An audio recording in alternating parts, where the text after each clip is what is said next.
Oh my goodness, what a day. Hello everybody. Hello.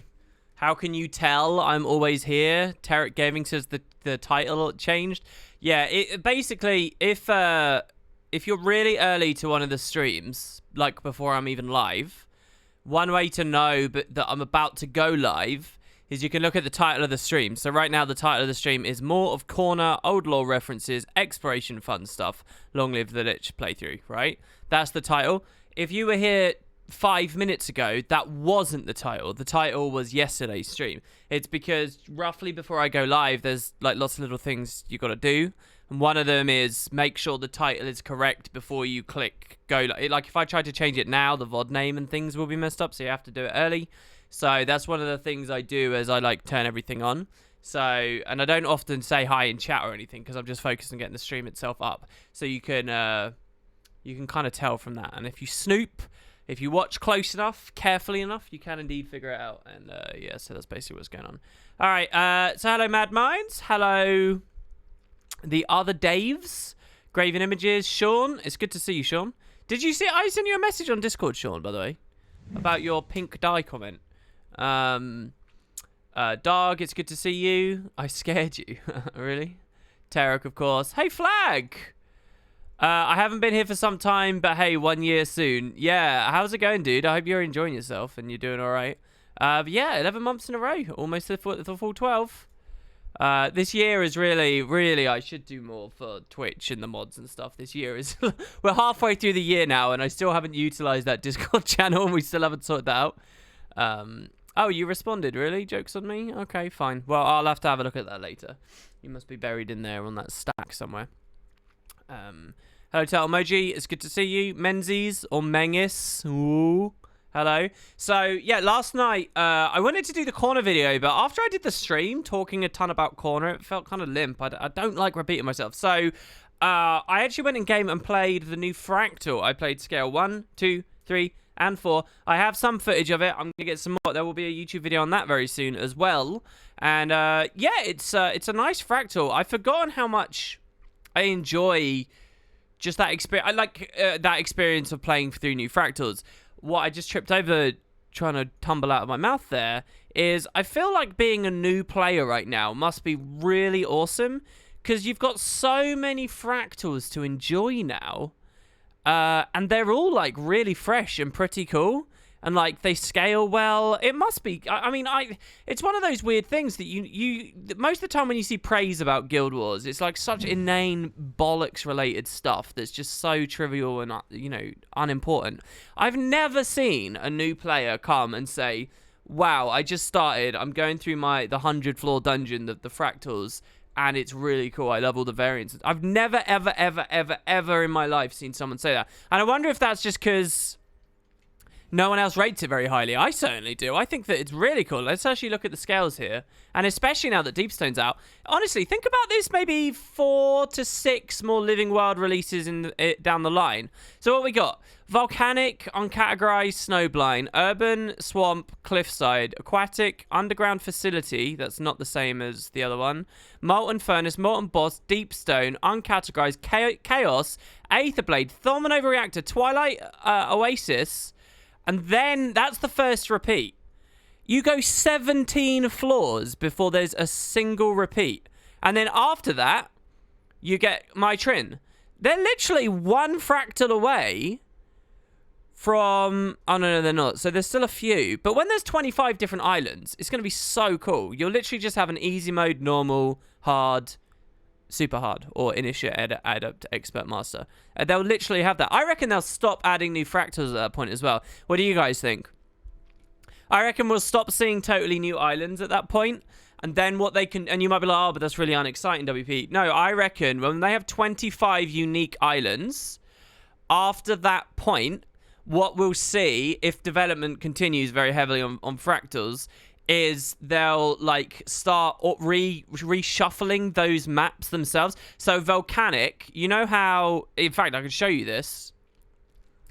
And it will be more exciting to show you. Once we have 25 separate islands, if I was the Fractals team, here's what I'd do, right? Because the whole point is about scaling, right? And it's supposed to be really fun as you scale it. So I want the lowest Volcanic. Let's do number 1. Oh, I can't roller beetle. I was just going to roller beetle through this. That's such a shame. Roller beetling in Volcanic would be badass. I mean, I can almost tie that into what I was about to say. But, like, what they'll do once they have 25 islands is they'll look at, like, any of the islands that currently exist, like Volcanic or whatever, except when you do, they'll do an update where instead of when you're playing Master or Expert, one tier up, when you're on T2, T3, this will be blocked off now, and you won't go through there. Instead, you'll go behind this, and it will essentially feel like a new island, but it will be attached to Volcanic. So you'll go down there instead, and it will be a more difficult version of the Fractal that takes you into different rooms, a different boss at the end. You explore a different area. So you still kind of get that expansion of the Fractals, and it feels like new islands and places to explore are being added. Or like over here, this is kind of cool. Like it goes to an icy area or something. Look at that. Like, who hasn't ever wanted to explore down there? And they do that. That would be, a bit like how Swampland split forks in the road. Yeah, exactly like that.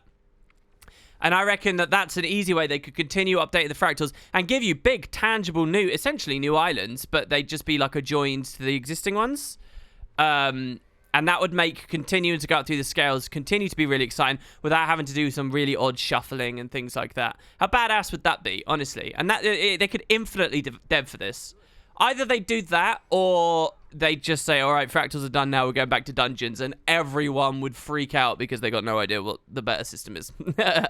And then like a year after they go back to dungeons, everyone will say, oh, Fractals were good. Oh, I'm sorry, ArenaNet. Actually, they won't say I'm sorry. Nobody ever admits to being wrong. But yeah, no, I'd love to see them do that, do the branches. Volcanic's a good idea. And that roller beetle thing I just said, maybe when you go down one of the things, like how cool would it be to roller beetle along these tracks? Maybe when you go into one of the new areas, mounts become available and you can roller beetle along. Maybe you have to roller beetle over there and you go through that exit over there. Oh, guys, it's too good. I know you like it. In fact, what is over there? I swear I've explored all those places before. Like it's just a bridge. To be honest, 8 Fractals is a lot. It would take them more than 2 years at the very least to add so many more. Yeah, how many are they actually missing? That's a really cool question. Obviously, this is just a wild speculation that may not be relevant. How many islands are they missing? Let's see. Is it 8? How many? Well, I guess the best way to do this is just go to a wiki and look up Fractals of the Mist, see the list of islands, and count how many there are, and then subtract that from 25. So there are 1, 2, 3, 4, 5, 6, 7, 8, 9, 10, 11, 12, 13, 14, 15, 16, 17, 18, 19, 20. No, they have 20 different ones. So there's only 5 missing. There are 20 different Fractals already. There's 20 islands. So they're only missing 5. So that's 10 Living World releases. Maybe one of the things that happened with Path of Fire was people were like, oh, I can't believe the expansion doesn't have any raid or Fractal content or dungeons. What's going on? Right? Like, which is just obnoxious and irrelevant because that stuff was coming free and wasn't being held off to be packaged with the expansion. But in sight of that, maybe the next expansion, they will make sure they put a Fractal with it so they can set it as a bullet point on the list kind of thing. And if they do that, that might ramp it up a bit. I don't know. I'm reaching for straws here. Yeah, only 5. So 5 if it's at a rate of every other release.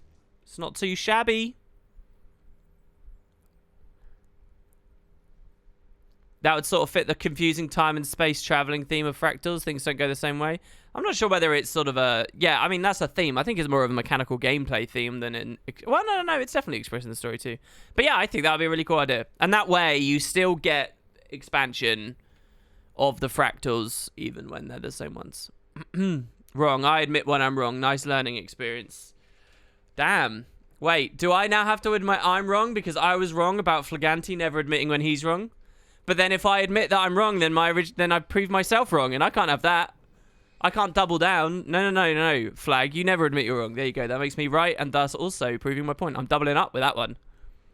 When they're down to 2 left, they will probably do a double Fractal release. Do you think? Do you reckon they'll tie them to a story? So the other thing I really like about Deepstone is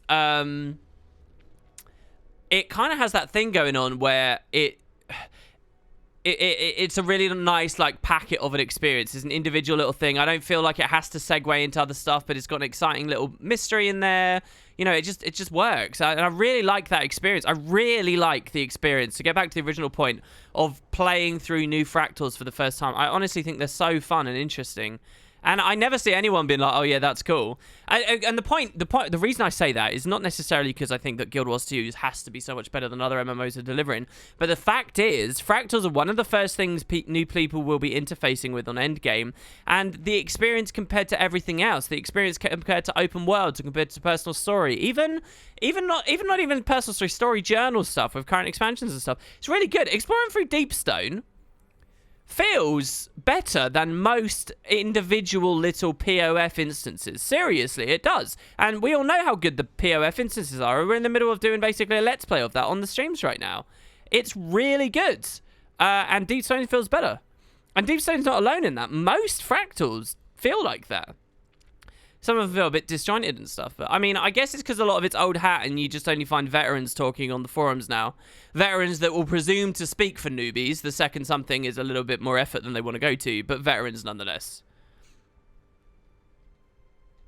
Let's turn this way.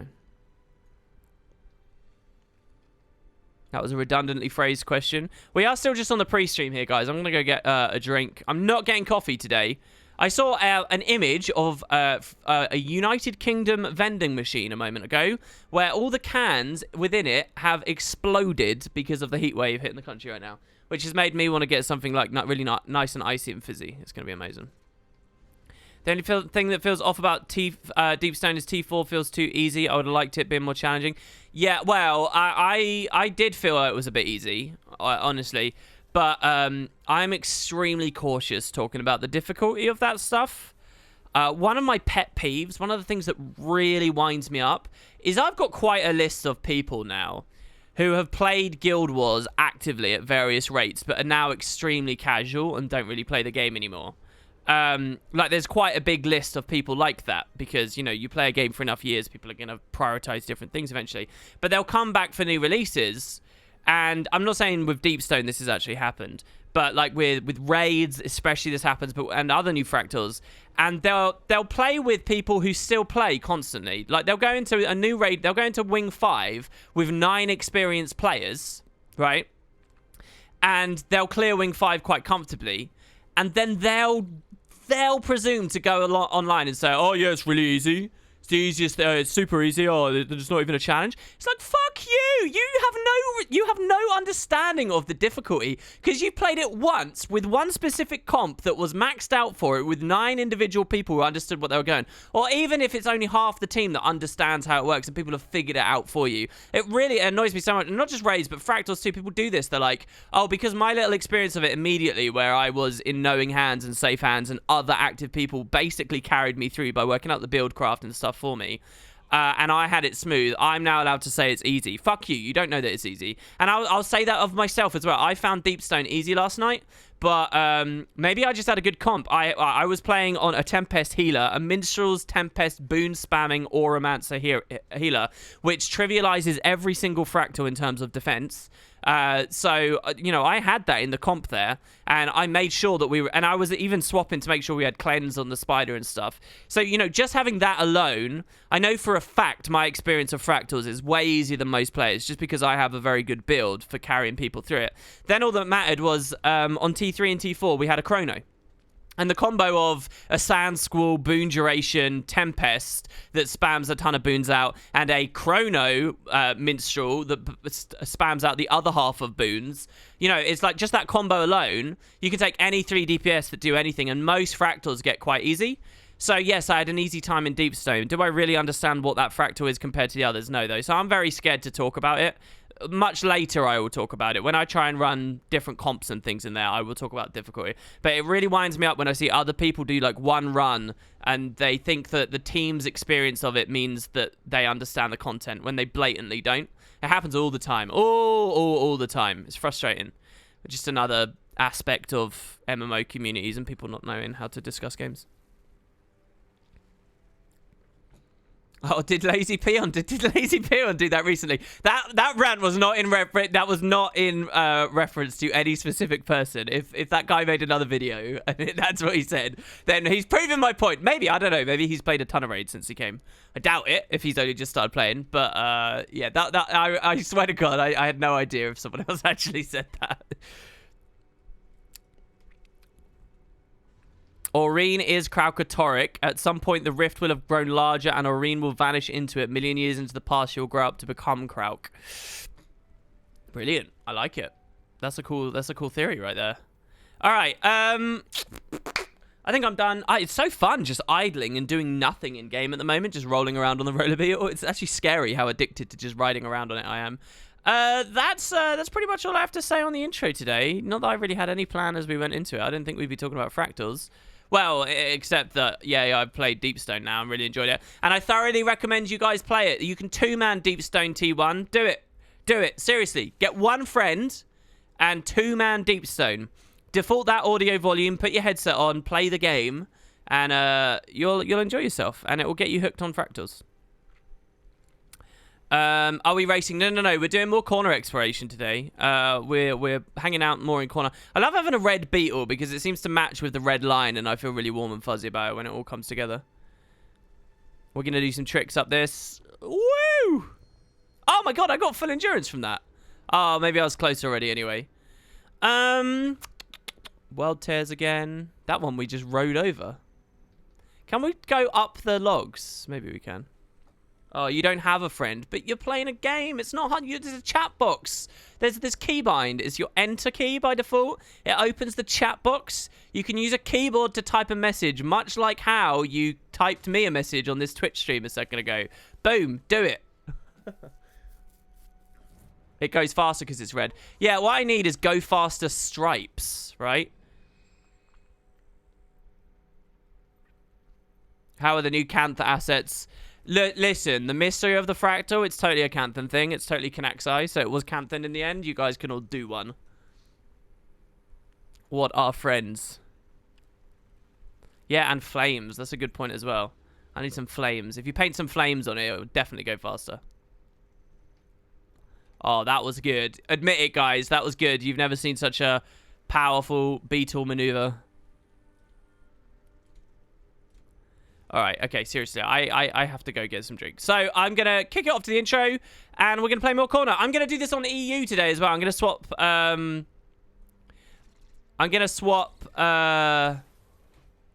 regions, and we'll do an EU squad, and we'll run around, we'll have fun. We will look at the Natuka pools, and we'll get map completion.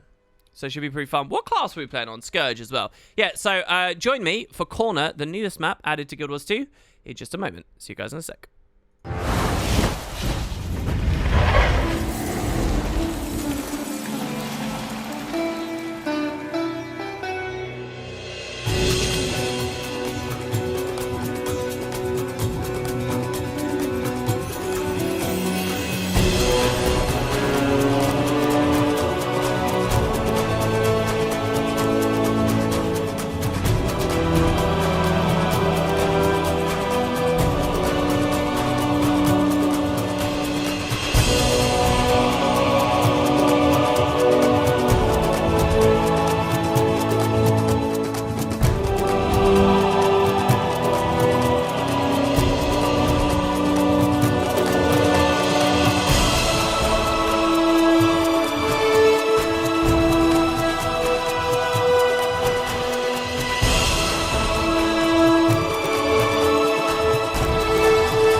All right, I'm back.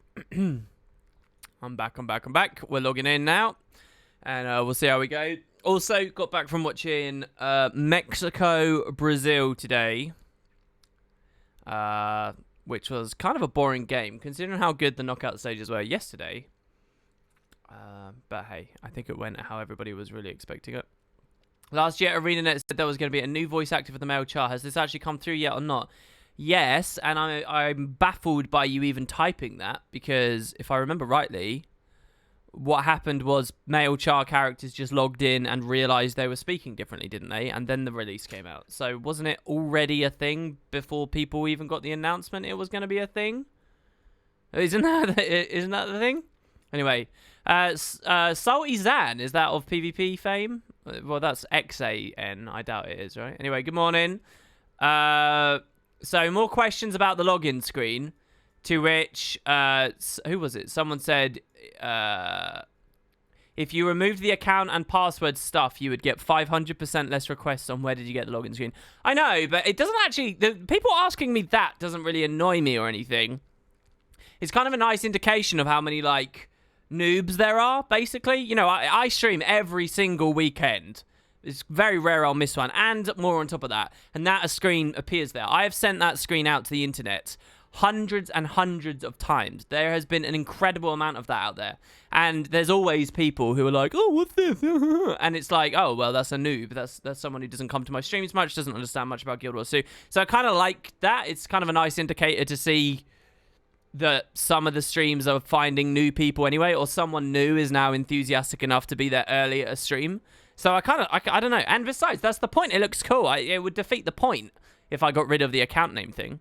I really like the account name thing on there, and I think it's beautiful. The reason that they got rid of it, for the person who was asking in chat, is they cited security as the reason. The new login screen thing we have, the mini window, supposedly in some way is more secure. I don't know how. And I also don't know how they couldn't just take what is literally already there and, like, cosmetically have it overlay to fill the whole screen and put the animation in the background. I don't know why it would be so impossible.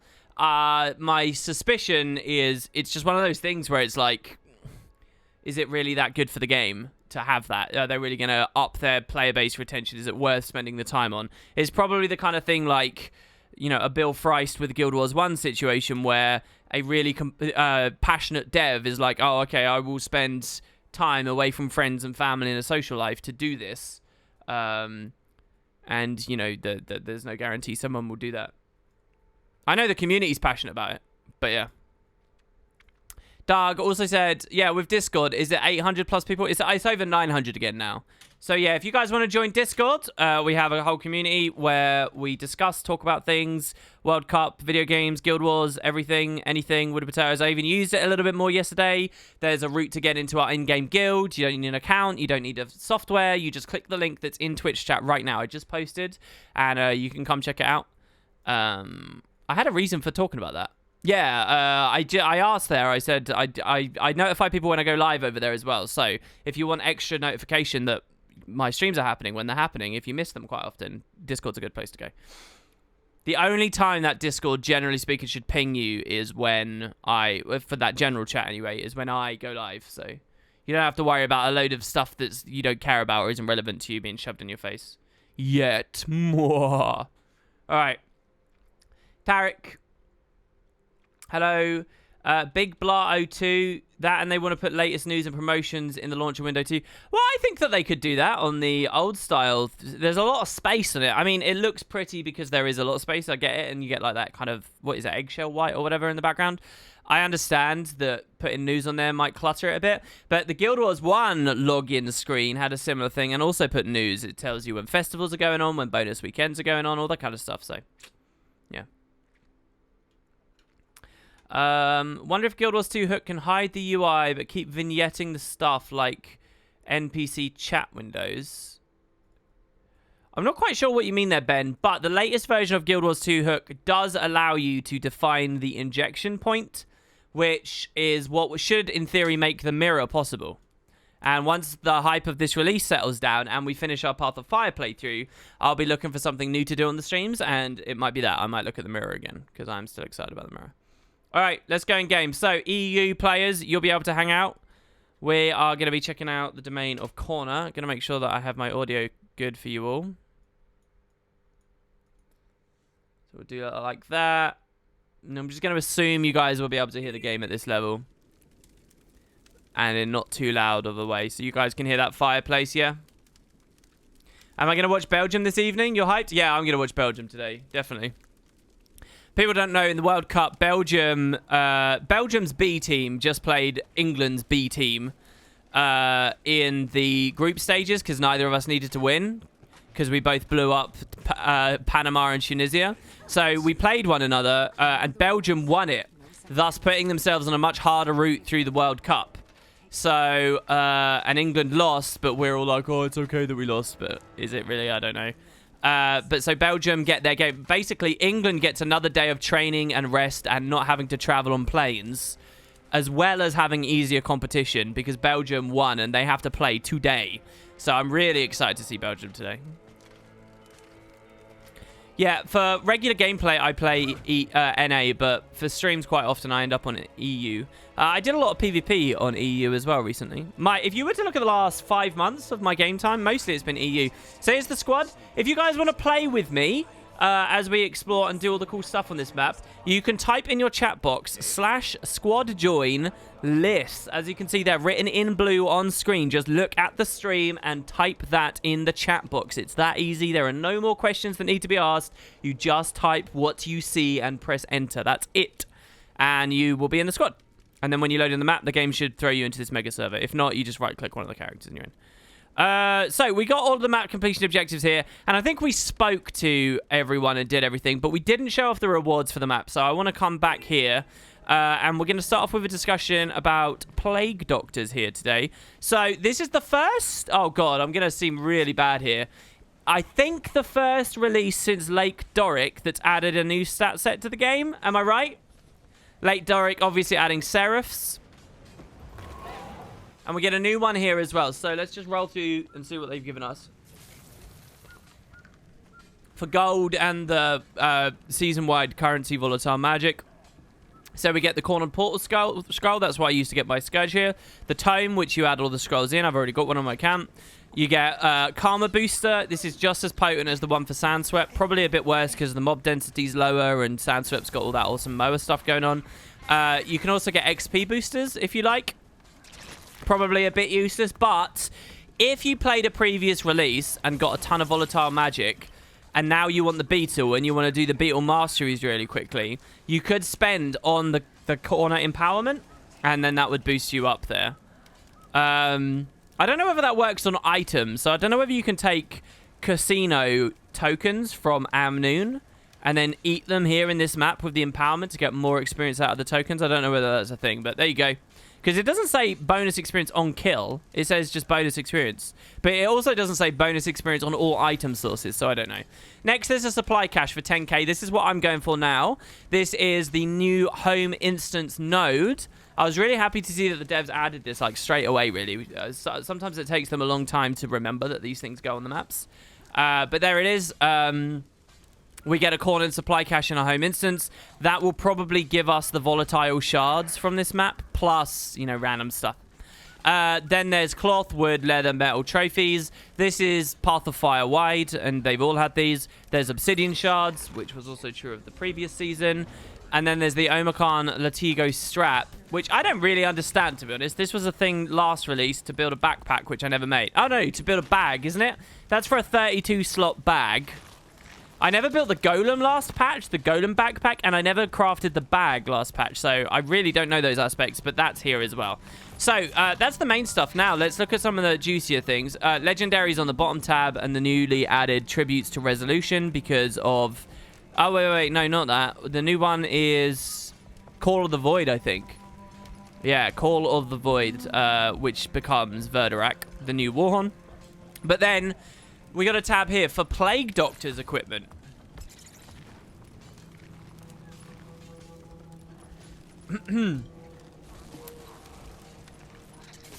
And so, we get the Ascended Trinkets here. These are not unique, so you can double up, right?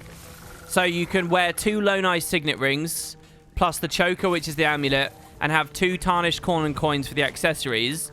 And then you're done for Plague Doctors, except the backpack. That's it. But you can stat select a legendary one, which you've likely got because they made the legendary ones really easy to get. Or you can stat select any other new one, I guess. But yeah, so this is a new stat combination. That's what you do for the right-hand side of your character, this side. And on the left, you get the Plague Doctor's Gossamer Insignia of exotic quality and the Orichalcum Imbued Inscription of exotic quality for your exotics, or the Ascended recipes here. And so, yeah, basically the stat combo is this. It's Vitality main, Condi main, Healing minor, Concentration minor. So if that was reversed, this would be a really incredible set, I think, personally, and I'd be really excited about it as a support set. If it was Healing main, Concentration main, I don't think we've seen that in the game yet, have we? Or maybe we have, on a 4-stat combo. And then Condi and a bit of health at the bottom as well would be kind of nice. The only thing I can think of for this that struck me when I initially looked at it, and you guys in chat can help me out here if you've got more inspiration, I just immediately thought this is a good world versus world set for stuff like Condi Mez. So on Condi Mez, when I was like roaming in world versus world and would just like basically try and win every single 1v1 under the sun because it was so horrendously broken, and it has been nerfed since those days. I used to run first of all on like Wanderers. I think it was Wanderers. But eventually, I just started running straight up Dire. So Dire is a 3-stat combo, which is Condition Damage, Major, Vitality, Toughness, Minor. So Dire is just super tanky. It's Vitality and Toughness on the minor stat. So 2 full stats dedicated to tankiness, and then just Condi on there. I didn't care about the expertise. And it was fine. You did more than enough damage. With the Condi revamps, with a lot of changes to the bit metas and the builds, I don't really know how World vs. World roaming feels, because it's been about a year since I was last doing a lot of it. But I look at this, and I think, you know, heal on Shatter, you get a bit of healing power for that. Concentration for stab, might uptime, regen uptime, protection uptime, ages uptime, retail uptime. And then the Vitality is very high as well, so it's super tanky. And then you got super high condition damage on it as well. So that's all I really thought. I just thought this would be one of those obnoxiously, obscenely annoying World versus World. Let me phrase it another way, just to explain. Dire, which is, by the way, fairly well regarded, especially back then, as just a broken World versus World set. Dire is all about condition damage, and then everything else is on defensive stats. Everything. For a 3-stat set. This Plague Doctors is the same, but on a 4-stat combo. 4-stat combo give you more stats overall, and it's the same. The only offensive line there is condition damage. All the others are defensive lines. Vitality, healing power, concentration. So it's the same as Dire in that it's just saying, give me Condi damage, and then load me up with defensive stuff. So that's kind of what I was looking at with that. Now, you guys are saying in chat Firebrand, but I don't really care about the high vitality, I guess. I don't know. Maybe Firebrand's interesting? A support Scourge in mind for this, you think? It's funny because we are playing a Scourge on this release. Funny enough, I do have the laurels to just buy all this if I really wanted. Easily. I've got 460 laurels. I've spent so few laurels lately. I could just immediately get the right-hand side done, but I don't know. Scourge doesn't spam many boons, but it does spam Might, and so the idea of, like, being a Might bot Scourge. Like, if you think about Druid at the moment, Druid is all about being a Might bot support. Really, that's what it's boiled down to since they've changed a lot of the things. Obviously, you do provide other unique things on top, but the efficacy of even Spirits and stuff was dropped recently. So, it's about being a Might bot support, rolling, condensing your old Phalanx strength into the Druid role. Well, if they want Scourge to compete blow for blow, this would be kind of stat set to do it. It would be about keeping the Might duration rolling while supporting people. But again, I don't know how much you care about. I don't know. It's strange. It's a really weird all-rounder set. The odd thing to me is Seraphs really seemed very clearly added for Firebrand, which wasn't out yet, if you remember. And it was like Seraphs. It's called Logan Thackeray is the named NPC for it. We knew that Thackeray They had that hint in Season 3 that Thackeray had been somehow corrupted by the Blighting Pod. We all thought he'd elite specialize into a Condi thing for the next specialization. Firebrand's got all the burning and stuff. So, like, and Ashes of the Just aspects to it. Seraph's had the concentration. It really felt like last time we saw this in the living world. Again, am I wrong? Can someone just type in chat? Am I wrong? This is the only other one. It's Seraphs and Plague Doctors, right? Or was there another? I can't remember. Maybe episode 1 did. But, so I look at this and I wonder, what if this is for the future as well? Yeah, like, exactly, Big Mac. Like, it could be, or Big Mag. It could be foreshadow. It could be, not foreshadowing. That's not really a good word for it. But, you know, it could be indicative of something they're putting in later. But otherwise, it just, I don't know. Nothing about this inspires me. I was inspired by Seraphs. I've still never played a Seraphs Firebrand, by the way. I kind of want to get on that. Just for the theming of it. So, yeah. WP, what's endgame for you? Raids aren't for every day. Is it legendary making? I mostly play PvP. That's been my endgame for about half a year now. Slightly over half a year, actually. Mostly. PvP and playing the patches as they come out.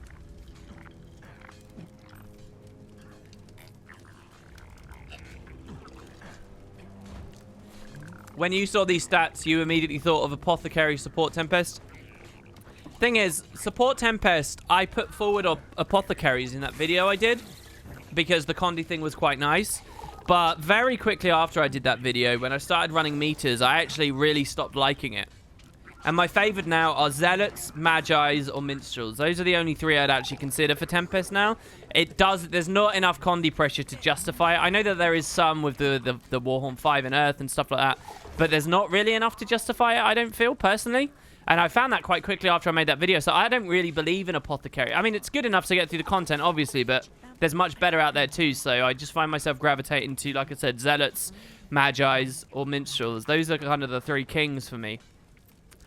PvP isn't poorly balanced. PvP has been much worse balanced much more times in the past. That's the kind of, like, obnoxious, like, ill-thought-out random statement you feel safe making because you're empowered by morons who don't play very much of it. It's got some lack of balance, definitely, like Mesmer and Mirage is out of there, but largely it's pretty good.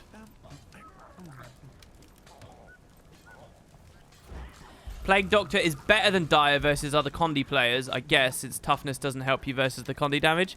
I suppose you can think of it that way. I don't know. It's nobody in chat's helped me out here either. Is that it? Is that what we feel? You've used Seraphs and Firebrand. It makes a quickness Condi DPS build. Yeah, I'm excited to do that. Again, I don't care about raid DPS though, really. I really want you guys to understand. When I talk about this, I'm not talking about raids. I'm not talking about fractals. I'm talking about anywhere. Is this even exciting for playing in story? Like, Seraph's got the theme going for it and a very clear pairing with Firebrand in my mind. What is this? Plague Doctor Scourge sounds fun, like, flavor-wise, but what build would my Scourge have with this? It's just that Vitality. It's that I don't want Vitality on my Scourge. I'd quite like Vitality on a Core Necro, and I'd quite like Vitality on a Reaper because you get the double dip with Death Shroud. But that's not how this works. We're talking healing power now for Barrier. So...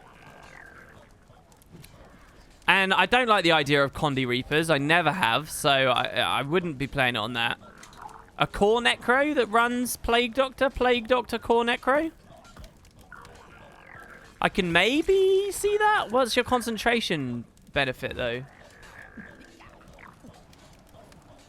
No, Vitality can be fun. A high Vitality Sentinels Warrior in open world's hilarious. I like playing that. Run around with 40k health. It's fun shit, man. No. It's just healing. Vitality determines the maximum amount of barrier you can be under the effects of. All right? You can only have as much barrier as 50% of your HP. So the more vitality you have, the more HP you have, the more barrier at max values you can have. But the actual application of it is not affected. Meanwhile, on other Necro specializations, the higher your vitality, the deeper your Death Shroud life force pool is. And so then life force gaining things like Spectral Grasp essentially heal you for more because life force percentages go up. Right? Does that make sense? So you see there on that tooltip, right there on screen, it says life force 12,876. If I have higher vitality, that would go up more.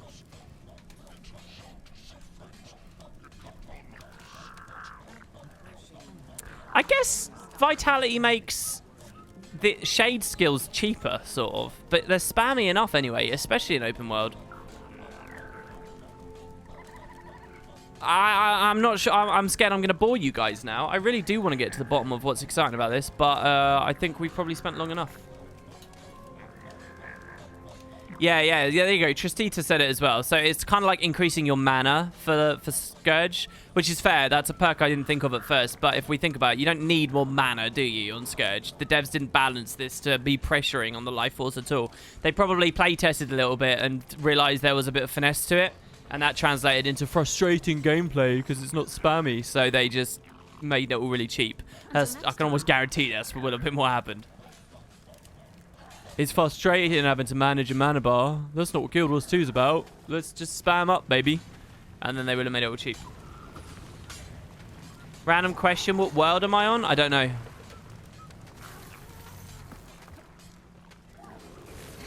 Moon Tour says, only 95 gold, I thought you were rich. Number one, why would you think I'm rich? Number two, why would you think that me having 95 gold means I'm not rich? The game's about sinking money into sinks, right? Like, you would look at my Guild Wars 2 efficiency to know if I'm rich. You'd know how many legendary skins and stuff I have. Number three, why do you care? Shouldn't go to anyone's stream thinking about that. I literally never think about my gold value, ever. I really don't. Not unless I'm actively trying to craft something, which is once in a blue moon.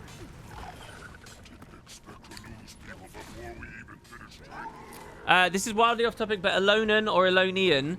Elonia is sort of Churai's name for what he was trying to found in the Crystal Desert. Elona is down here, and the term would change depending. This is Elonan. This would be Elonian. I often do slips of the tongue and say Elonian when I don't mean to, but yeah. All right, there you go. That's the central encampment, okay? Kourna, everybody. There's a lot to talk about. So, let's go do this heart now, because this one's pretty close. We'll roller beetle our way over there. Oh, no. God, these die jobs on some of these Scourges mounts are horrendous. So let's go this way.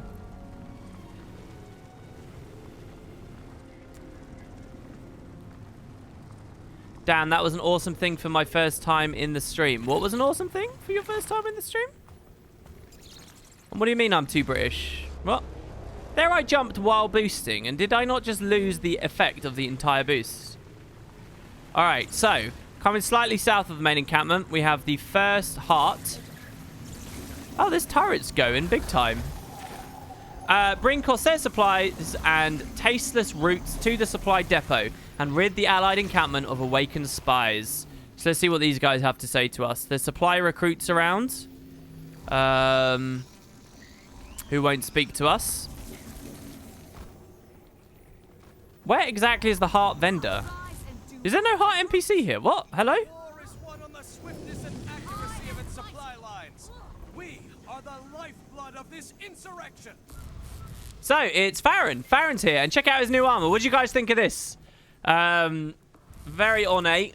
Seems very wealthy. He's rich, you know. He's dual-wielding infinite lights. Also very rich. I wonder if the economy on infinite light ever tanks. The devs will update the weapons he's got. They should always gear him out in the most prestigious, expensive stuff.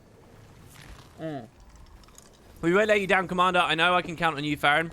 So, unlike the other guys, he doesn't have voice acted. I don't know why. And over here we get the heart vendor. Commander, Lord Farron didn't tell us you'd be inspecting our operation. We're doing our best to get supplies to the depot as soon as they arrive. There just never seems to be enough of us. Seems like there's not enough food to go around either. Lord Farron asked us to gather any root vegetables we find around our encampment. They aren't very flavorful, but neither is the hard tack the Corsairs have been shooting to us. Have you seen any awakened on the other side of the Thorn Wolves? Sorry, on this side of the Thorn Wolves. Not that I'm aware of. His creatures would be hard to miss, wouldn't they? I'd hate to think he was spying on us here. Alright, thanks for everything you're doing. Maybe I can even pitch in. So, is Joko spying on them? Hey, look, this person's in the Scourge Masters as well, but as a Sylvari... Oh, I'm a Sylvari too. This is like the male equivalent of us. But he's a Reaper, isn't he? Because he's got a greatsword equipped, yeah. Hey, he's doing the funerary and everything. Where's your back piece, dude? All right. So spies here? I don't remember doing anything with spies. I must have just killed Inquest. How big is the range of this heart? They don't really show you anymore, do they? So the Power Scourge gameplay continues. Oh, look, we do flat damage with Sandswell. Is that when we go through? If I press F, do I do damage?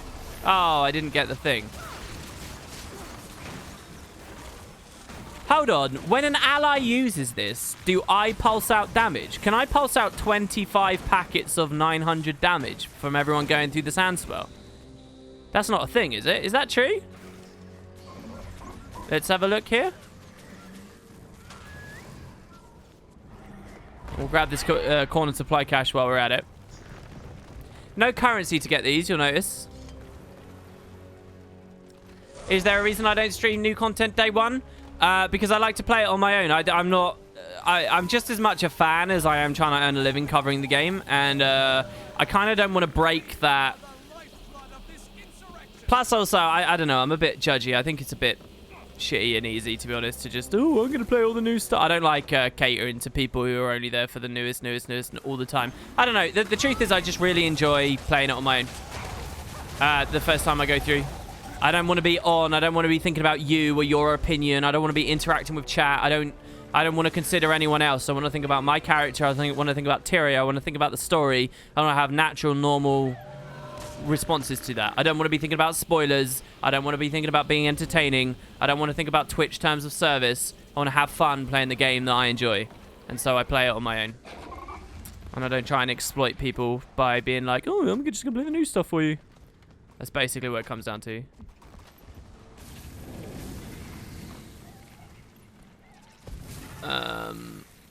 So there's the tasteless roots down here. So we'll get one. Hold on. There were tasteless roots. Now they're gone. Is this not phased? Oh, God. So because we're here with a Zerg of EU players, the heart's going to be really hard to do because everyone's competing over getting the tasteless roots. I was wrong, though. Look, there are quite a lot of moa here. There, I got that root there. I really want to see here. I'm going to port to that. Now I'm going to move back, and I'm going to port back in again now. No, it's only one packet. Okay, fine. That's perfectly fair. Am I going for the jerkin? Jerkin? There's a jerkin? I don't know. Am I? More roots. Lentils. More tasteless roots over here. Smash small statues in the houses for good progress. Oh, back at the main... is this under the effects of the heart the whole time? It's kind of interesting if it is. I like how I can do that for damage and then a corruption and then immediately go back.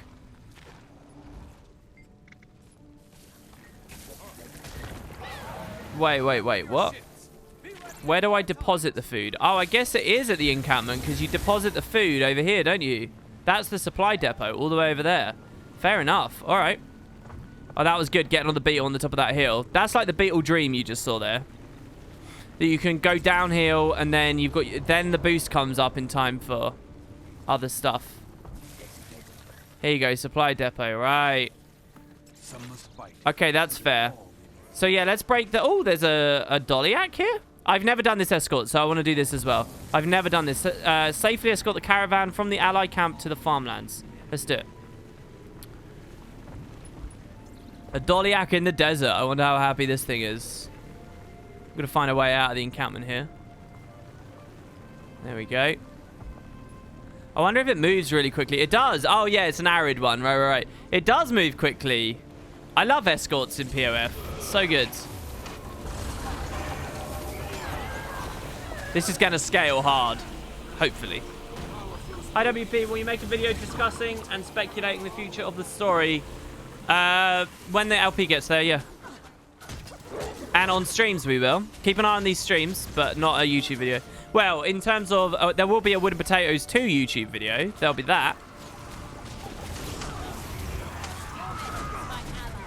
So with Sand Savant, what's my radius on the Desert Shroud? It's increased as well, right? This is an incredibly 2016 question, but do you think the reintroduction of hearts has diminished the game's capacity? That's weird, man. Don't say that. That feels crazy to me. It seems like it was just yesterday that Ember Bay came in, and that was last year, wasn't it? Wasn't it Ember Bay last year? Maybe slightly. Oh no, maybe it was longer than that. Yeah, obviously it was, because last year was Siren's Landing. Anyway, do you think it's diminished the game's capacity to tell stories through metas and events? Or do they add a different, slower paced perspective on those stories that makes the heart experience? I would definitely say it's the second. I don't think that they've ever traded one for the other anyway. But, yeah, I think that the hearts have been really entertaining for me. I like the heart vendors. They sell things properly as well. I'm always looking at the heart vendors, seeing what's available all the way through Season 3 and 4 here. They're always worth seeing. That's a massive step up from when they didn't do hearts. I think that the hearts, the actual like content to do in the hearts for the POF as well was awesome, but the rewards and reason to do it and all of that stuff was a bit crap, so people complained because they took longer than normal. But I actually think everything they built is awesome. There you go, we got a medal. Glad I could get you here safely. Now get going and let me hand out these supplies. There's a lot less people this time around. There's a lot less people. Wow. We're going back, though, because I want to do the heart. I like the hearts. I don't actually know what people were complaining about with them at all. They're not even required, right? Like, it's just more content for you to play. I think the biggest, most valid criticisms of the hearts are pre-launch criticisms about how the devs conceded and put them in instead of building satisfying events everywhere else in the game. I think if they had some real guts and, like, confidence in dynamic events, and managed to build Kourna in such a way that it didn't need hearts at all, I think this game and the way it was developed and the way it was consumed would have been really dramatically different and quite exciting.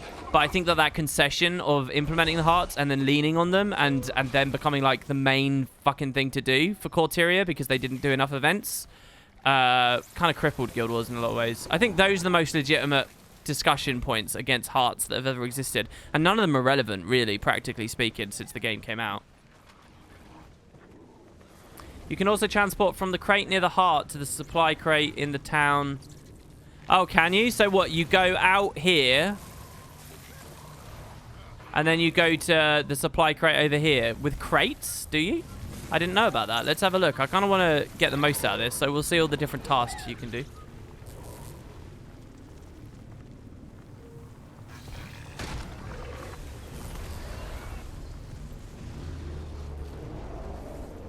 Whoa, that was interesting. The engage skill right after a boost. So this crate, we pick up supplies. Remember your shits. Be ready at all times. Oh, but the thing is, we're in a Zerg, so other people are grabbing the supplies, so I can't do it. Do you see this? It's not interactable because, and I saw it was a second ago, but someone else picked it up.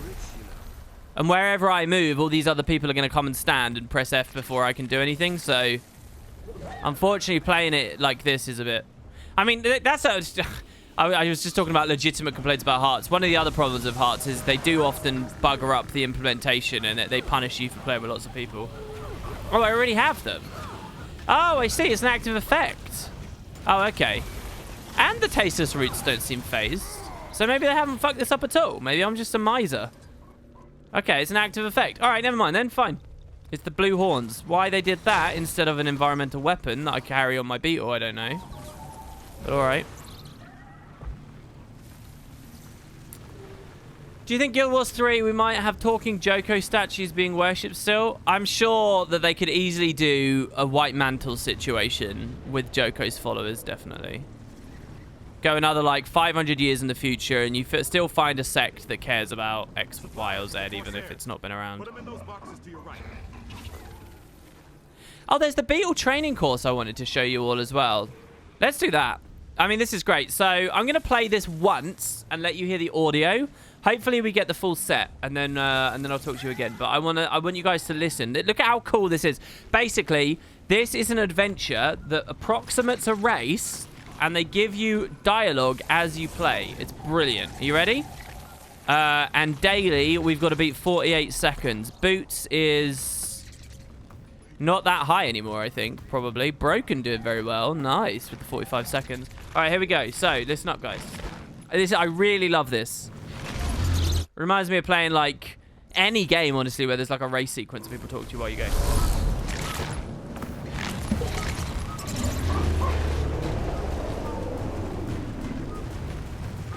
All right, we fucked up. We fucked up. We're going back. We're going back. We got to get the first 10. The first 10 is the hardest thing about the entire thing.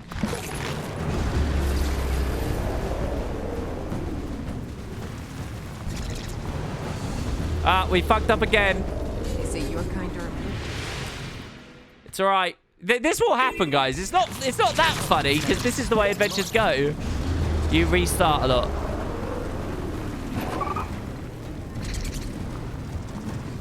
There it is. That's a bit better.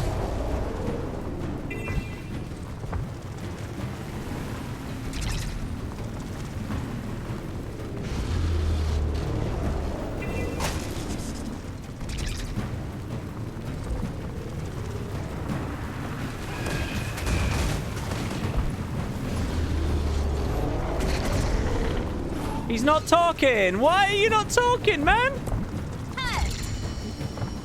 Doing tricks is pointless because each time you hit a checkpoint, it gives you all your endurance back.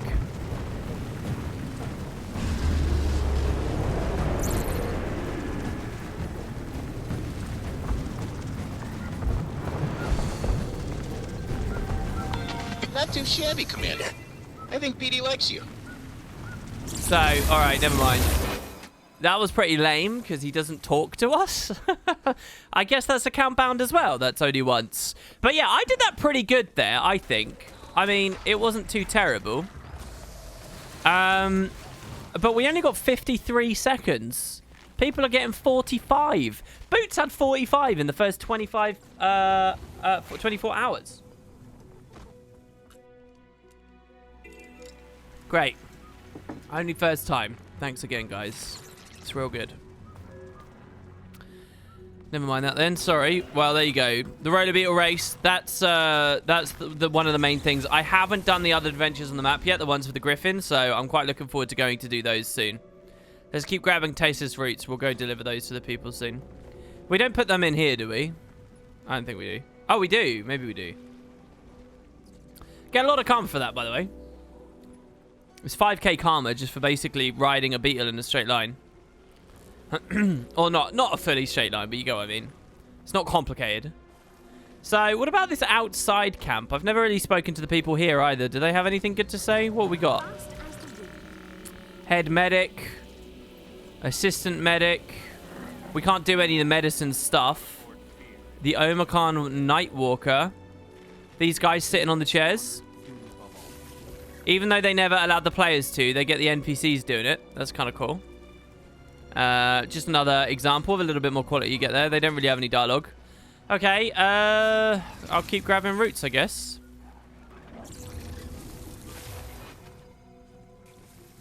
So, what's the viability of getting on a beetle, doing this, and then getting off, and then doing this, and then doing this? How fast is that compared to, like, raptor movement and stuff? Do you get what I mean? Until you get to a downhill position, and then you just let it roll. Does that make sense? There's a single suitable chair, and it's in Be My Guest. Oh, really? I didn't know. Huh. Faster than walking, definitely. But is it faster than being on a raptor? Obviously, you get a little bit less control.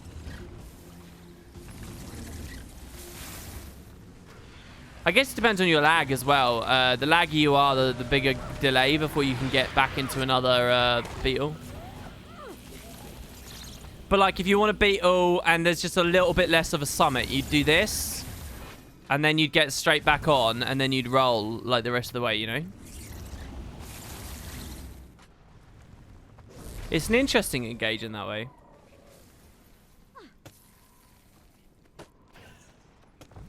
Yeah, I had to re-keybind the drift for myself, too. What I ended up using was my right hand, my numpad on my right hand on my MMO mouse.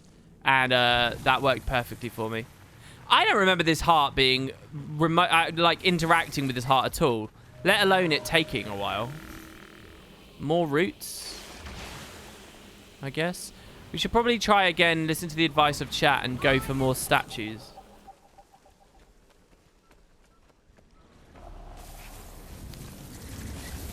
Oh.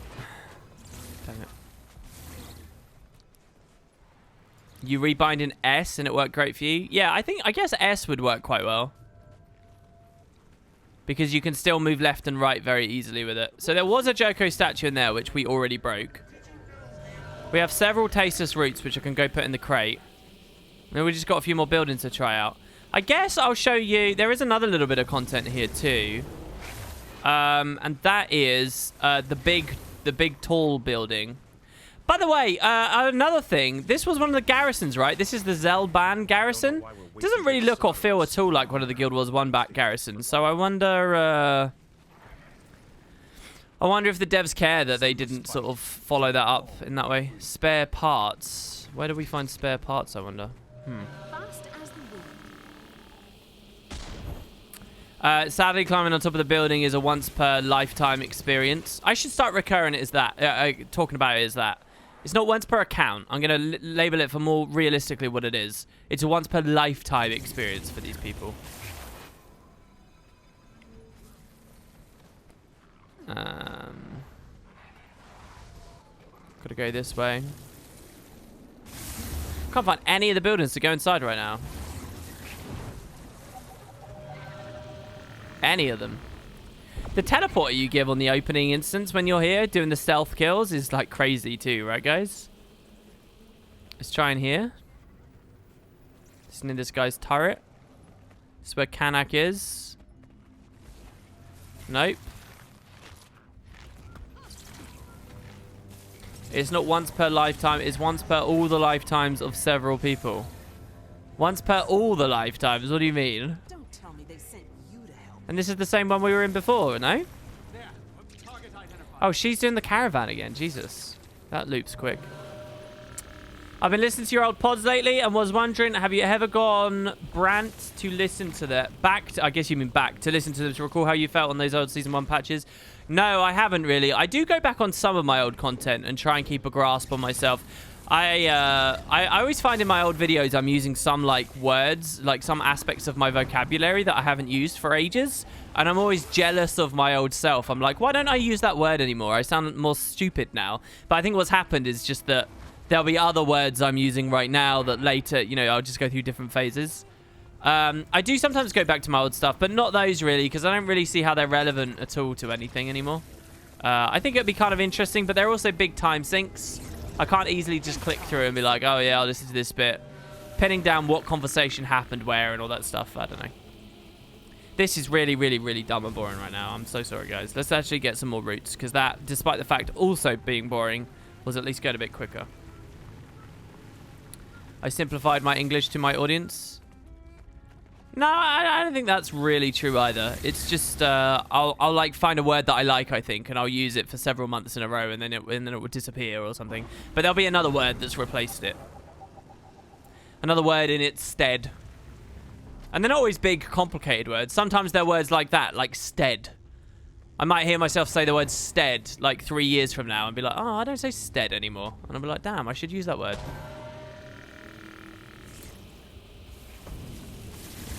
Kill the crows, ravens named awakened spies. Oh, is that what it is? Joko is spying on them with birds, like Saruman. Oh, you know, it's quite possible that my first time through I was playing just slaughtering ambience. I do enjoy slaughtering ambience. Spiders as well. That's awesome. That's very cool. So I guess they'd be on the roofs, which is why I've gone to the Springer. Do you think Lich is to do with the ring? Maybe, but if so, I don't really see how that's that important. So you go, on top of the building, there's a crystal mastery in sight. You have reached the locus of power. There's no diving goggles up here. I suppose it's a high spot for a griffin. You could maybe do something there. But I don't know. The lookouts on these roofs, pretty interesting too.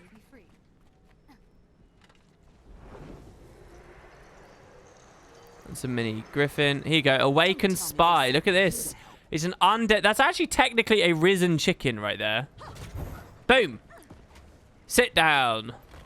That's cool. That is really cool. Or is it a risen chicken? Do you think they tweaked the risen chicken and made it more tar-esque? Well, we'll get that House of Daoud trade cash as well. All right, shall we? There's a spider. That spider wasn't a spy. It never gave me any credit.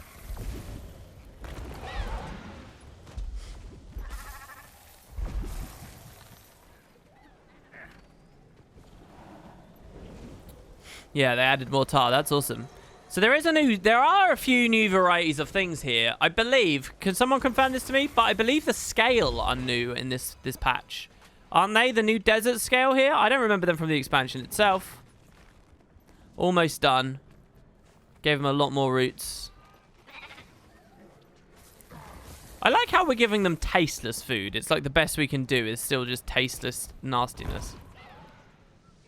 It's not like succulent, delicious. There's another spider. Again, not a spy though.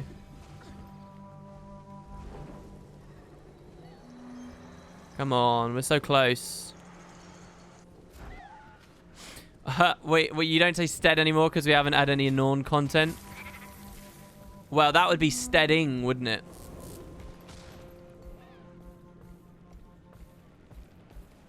Spider, spider. Is that only on roofs that they've put them? There's a rat. That one's not a spy, though. The cats can eat the rats. I heard a cool story. I think it was about a place in Russia. That after World War II, there were so many dead bodies there in, like, this town. So many people had been killed in the fighting in this town. I'm pretty sure it was a Russian place. That rats had bred like mad, eating all the bodies and just consuming all the corpses and stuff. And there was this, like a major rat problem, like a serious rat.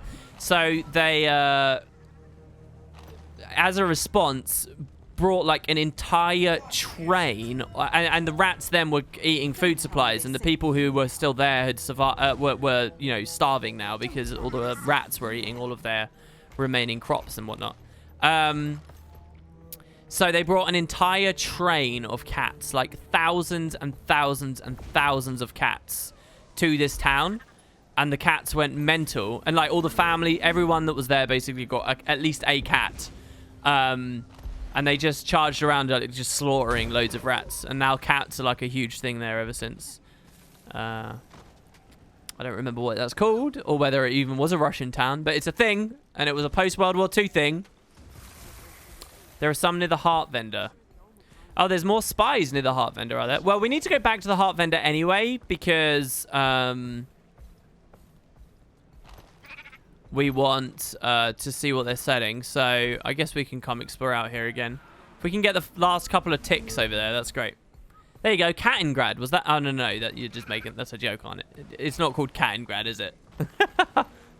Well done. I read it and I was like, that sounds like a Russian place. Someone must know. Boom. It says Grad on the end. Oh, there you go. Another awakened spy. What a boss pinged that for me. You get quite a lot of credit for doing that as well.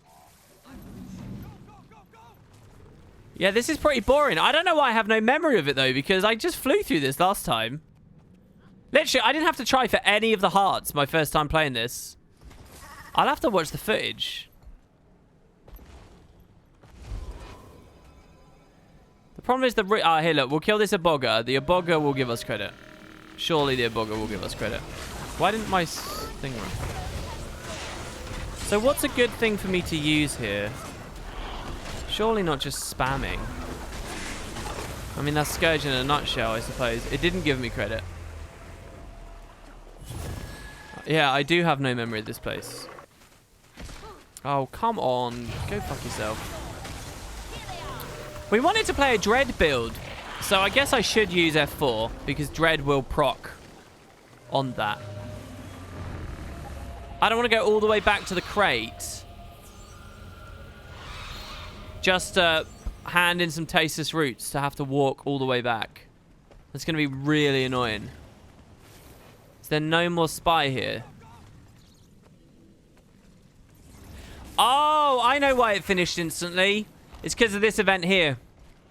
I know why. It's because of this event. Literally, I did this. Oh, no, this is a different heart. I bet, though, if I port back after tagging a few things. There you go. I'm sure I did one of those events, and it just finished the heart instantly for me. We can finish this one as well, I guess.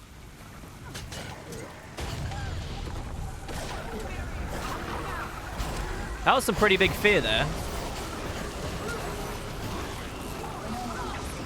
Hide in the fear wall.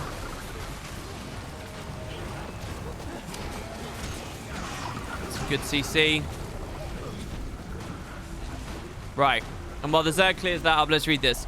Humbled to have met you, hero of Amnoon. It was an honor. Oh, I like how we called the hero of Amnoon. It was an honor to assist you and his lordship with supply distribution to our allied forces. I'm glad to have been in Kourna with you to play a role, however small, in the fight to overthrow Joko. What a story to tell my children someday. Kadir. There you go. Merchant unlocked Kadir. Until tomorrow, when she'll forget who we are. We'll finish this. When did I Lich form? Oh my god, I can Desert Shroud in Lich.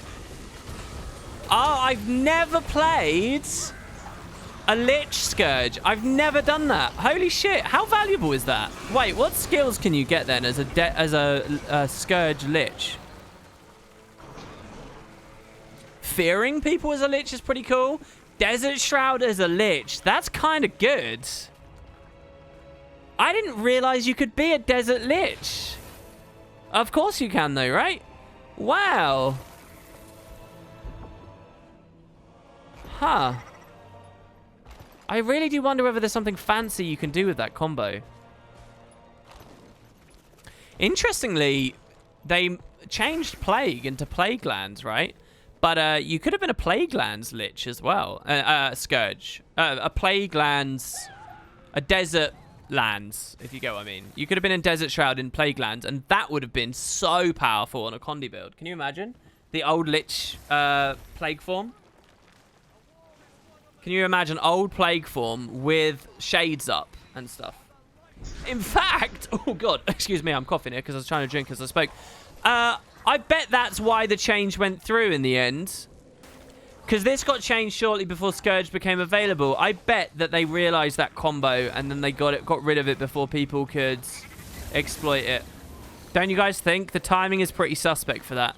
I bet they saw that when they were making Scourge and realized that Plague had to change.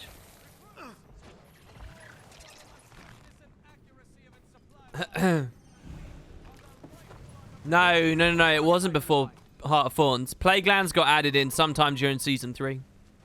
In the roll-up to Path of Fire. Plague Lands is a relatively new skill. What runes am I running? Oh, Sunless runes. That's a cool idea. Yeah, you could run Dread. I should run Dread and Terror to double the fear duration. Oh, no. It's not Terror that does it. Here, I should run Fear of Death. Let's do this. Double length fear on elite. So you'd cast this, go into Lich form, pop Desert Shroud, and you'd have the Dread Fear of Death combo. You would nuke someone with that. I kind of want to do that in PvP. I kind of want to play a PvP Power Scourge at the moment in Lich form on Sunless runes. I think that sounds so fun. Doesn't that sound amazing? What a bomb of an elite that would be. That sounds so cool to me. Just a weird, gimmicky, fun thing. I actually will try that in Unranked. See, look, that's inspired me. Plague Doctors hasn't. We never expected the hero of Amnoon to pitch in alongside us like this. You've inspired us all. Thank you, Commander. Right, so we get 3 bundle of shards. We get 5 inscribed shards. He's selling keys and the volatile stuff, which I don't care about. Now, he's got the roller beetle treats. This is good if you don't understand anything about Guild Wars 2, in which case you'll want this to get your masteries for your beetle, but otherwise you won't care about. I'll do it just for funsies anyway. You can only buy 1 per day, but the point is you get on the beetle. I think this is a cool mechanic. It was a cool mechanic at POF as well. It's just it slices into the game in a terrible way that means nobody cares. And you can actually feed it, see? And you make him dance, and you put the love hearts there, and I dance up there too. at the same time. I don't know if that's just one of his idols or what, but there you go. So, yeah, the beetle treats. Were there griffin treats ever? It's just that experience means nothing, so whatever. Then this guy's got the incubator. Now, this is a new back piece collection, I think. So, look, there's another little beetle there. That's a larval stage scarab. And it says, one day this larva will become a loyal mount. The flavor text I find really suspect. Like, this was gonna be how you get the mount for a while. But then they decided not to or something. Like, I don't know. Like, because the way we get the beetle is it's a single character. It's PT. And you pick up PT, right? But that kind of doesn't make sense that everyone has it. But, I mean, it's easy to ignore because they ignore it in so many other areas of the game. But I can imagine that another way the devs might have gone with this or been thinking of going with this is you create PT and the roller beetle for Blish. And he's like, if you want your own, I sell this incubator and then you build it from there or something. And then that makes sense. Everyone grows their own beetle instead of everyone magically being able to get PT. Does that make sense? But then they didn't want to do it that way in the end. So now it's just the back piece. I think this is a reference to a nicer way that Goric did it. So, by the way, is this it? Or does this unlock a collection that builds it? Because I don't know. And then finally, we have the Chromatic Choya. Are Chromatic Choya a new enemy on this map? Is that... I mean, obviously, it's just a retext of a regular Choya. But were there no Chromatic Choya before this map? There you go. It's funny because the Choya aren't anywhere near this area of Kourna. But that's what's for sale on that one. And I'll probably work my way towards getting that, you know. How's my reward track going? Oh, I'm still very low on that.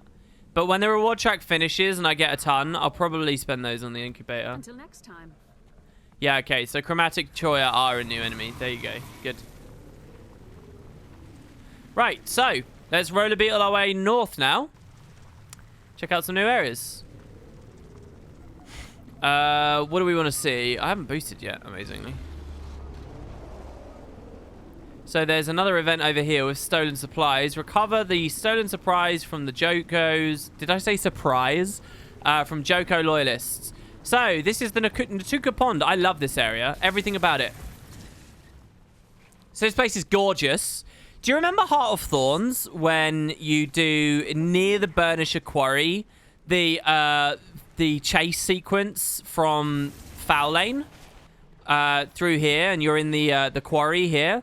Do you remember how gorgeous that looks?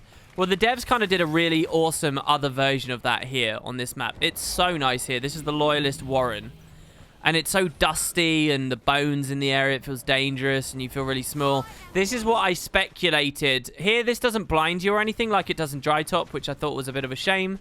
That Dry Top had that higher quality, this map doesn't. But I did love this area, and this is where we thought that this was going to be the Grand Cataract here. But it's not, because obviously we're miles away. I mean, all the interesting landmarks... Literally, we go to Kourna and get none of the interesting landmarks except Gandhara. Like, that's actually what's happened here. Sunspear Sanctuary, Joko's Tomb, where he was defeated, Chantry of Secrets, Fortress of Jahai, the Marga Coast, all this stuff. None of it's here. None of it. Not even the remote reaches of the Barbarous Shore, which look a little bit green at the moment, can we go to. And the Harpy areas. So they picked a very, like, nondescript area of the world to go to. That's not a complaint, by the way. You know, they obviously decided to do that. And I'm happy with what we got to play anyway, but...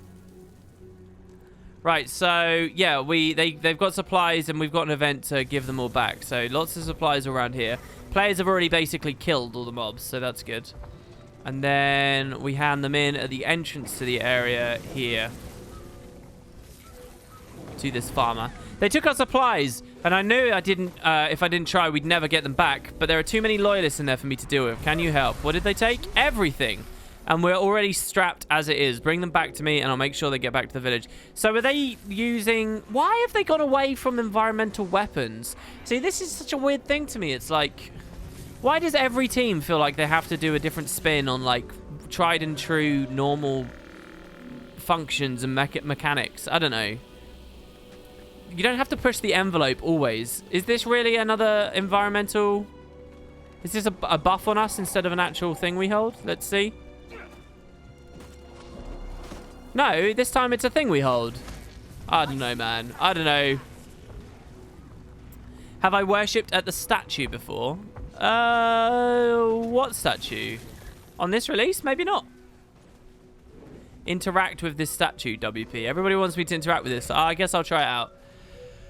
What's this? Verticality says if they'd gone the incubator route, they could have given us options to make our beetle look subtly different as well, using different collection items, flame themed. Well, you're kind of making the mistake there of believing that suddenly they'd magic up more development time to have all these different branches. There's nothing about the route they went that meant they couldn't have done different versions. They'll do mount skins and stuff. It will have been a design decision about what kind of gates they want to put behind it. Do they want the big karma and currency gate at the start, or do they want to make it freer and easier to get? And they went with the freer and easier to get. Normally, I'm a bit of a Grinch for stuff like that, but I think that's actually okay. There were a lot of people saying, oh, I hope it's not like the Griffin again, blah, blah, blah, before this came out. So they probably made the right choice, making this one easier. So I'm pretty happy with that. We still don't fear for that long. Is there a power set that has expertise? For a good dread build. A PvP dread build. I really want that now. Imagine power main. Ferocity main. Expertise. Vitality. Imagine that as a set. That would be such a fucking solid dread build. Because you'd get your crit back from the Desert Shrouds. And then you'd fear people with a ghastly pillar in Lich form. Oh, and you'd have a really long fear because of your expertise. Crusaders. Is Crusaders a thing? I really want to build craft that right now. Harriers? Harriers is, that's not expertise, is it? Have you done story on this character? If not, I don't think the statue will say anything. Oh, do you have to... Oh, is this the big lore bomb at the end of the story? Is this what it is? No, I haven't done story on this character. So I can't interact. Salute. Is the squad still open? Yep. We still got some spaces in the squad. I know that I've closed the UI, so it looks really small, but there's space. In fact, I'm going to turn the join squad off now because that's kind of unnecessary. We only got silver there. We scaled that a lot, Zerg. Good job.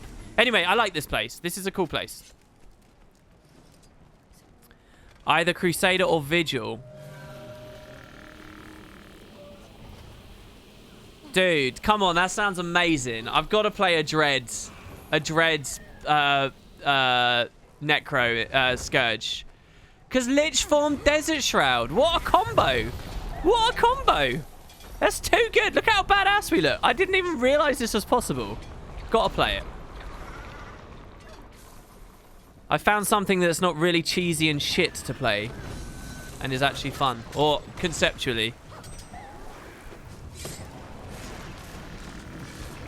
Ignore that well of blood I totally missed. I was looking at chat.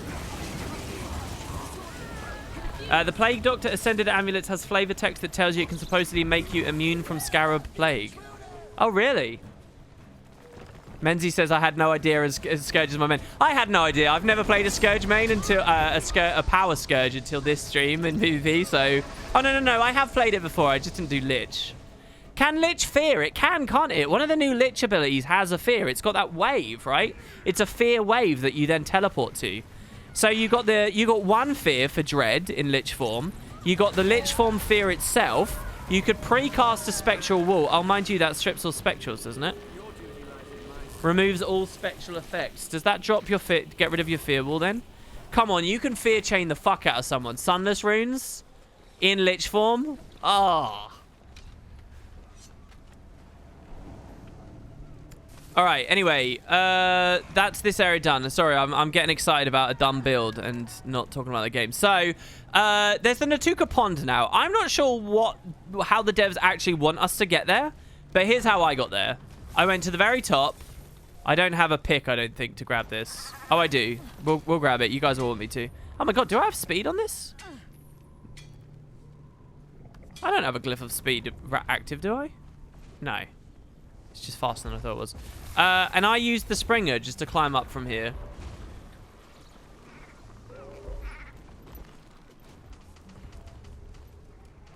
The problem is Lich is on such a huge cooldown, and it's not a type of skill, is it? So you can't trait it down, I don't think. Lich isn't actually a... Oh no, it's a spectral. Shit, are spectrals available on these 3 lines? I mean, yeah. Oh, but it competes with fear of death. You pricks. Oh, that's not on. Spectrals last longer. How much longer is Lich when I trait it? 24 seconds versus 20. Well, you're not going to... In PvP, you're not going to be a full duration Lich anyway. People will hammer you. Even with the Desert Shroud to protect you. That's a shame. You can't go spectrals as well, but the cooldown's pretty major. 3 minutes versus just over 2. Yeah, you'd need some other like gimmicks for it to be more fun, probably. Oh, I mind fast because my spiced coffee gave me quickness on dismount. Did I just accidentally eat that? Did someone put a platter of spiced coffee out today on the stream and I didn't realize? I don't remember eating this. Or was that on a video of Boots I ate that and it's just never ran out? Anyway, yeah, now we come down. I think there's supposed to be a beetle wall that takes you in here. No, look, there's just a doorway here. So I'm just a moron. But this is the Natuka Pond. To get the beetle, you have to come here, by the way. Because what basically happens is under the water, there is a special type of worm that drop beetle food. So the PE won't like you unless you come and find these worms here. But this is the only reason to come here in the entire game. Which I think's kind of curious. So let's talk about it. Natuka Pond, there are no Natuka in Guild Wars 2. The Natuka are what I actually thought a new mount might be. They're like these giant aurochs, bison, rhino hybrid things. They're really cool. You saw a lot of them in Eye of the North as well, but they were originally implemented in Nightfall. They were like, you know, they'd graze in big ponds and lakes and things like this. And we haven't seen them anywhere in Path of Fire. They are honestly perfect mounts. They're a really good idea for a mount. And so instead we get the beetle. I wonder whether the fact that this is here named as it is on this patch, the devs had been playing with one or the other, but then they went with the beetles in the end. I don't know. I should really watch their streams. This is the kind of place where they'd explain stuff like that. Beautiful waterfall up there. I don't know whether you can climb to the top of. This pipe suggests it would feed the farmlands over here as they extract water from it. I don't think you can swim up it. But, yeah, I'm going to grab this cache up here, and then we're going to swim down. This is a cool area we talked about a little bit on yesterday's stream, but not for very long, so. There's also the legendary Brood Mother event. Is there a legendary that spawns here, really? Is there a bounty? I didn't realize. Let's take the Springer and get that cache.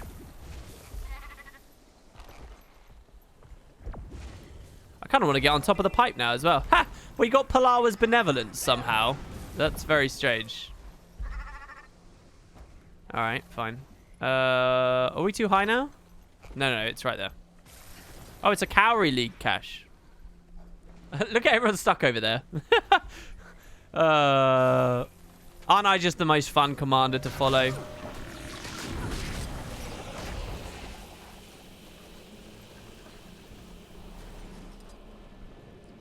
The thing is with Sunless runes as well, I don't mean to be a bit of a broken record, but Sunless runes have a really short duration fear, don't they? Isn't it like 1/4 of a second? I'm really excited about it because it would involve running an amulet that is not a very standard amulet at all. Oh, is there a tunnel? I don't know. Anyway, so yeah, our job is to swim down. Now, thankfully, the devs did put a POI down here in addition to the mastery point. So there is a reason to come back after the one time in your life. So, yay. Otherwise, it would just be a mastery which you get once and the worm food which you get once, which you do at the same time and you'd never return. But look at how low down we get. Now, yesterday, I think someone was saying, and that they thought this was foreshadowing Primordial stuff. But if you hang out down here, you actually kind of hear the vibration and the earth churning and moving. We're so low down. Mysterious eggs. Does this trigger the event? Smashing all the eggs? What's the mysterious egg for? Attack my target.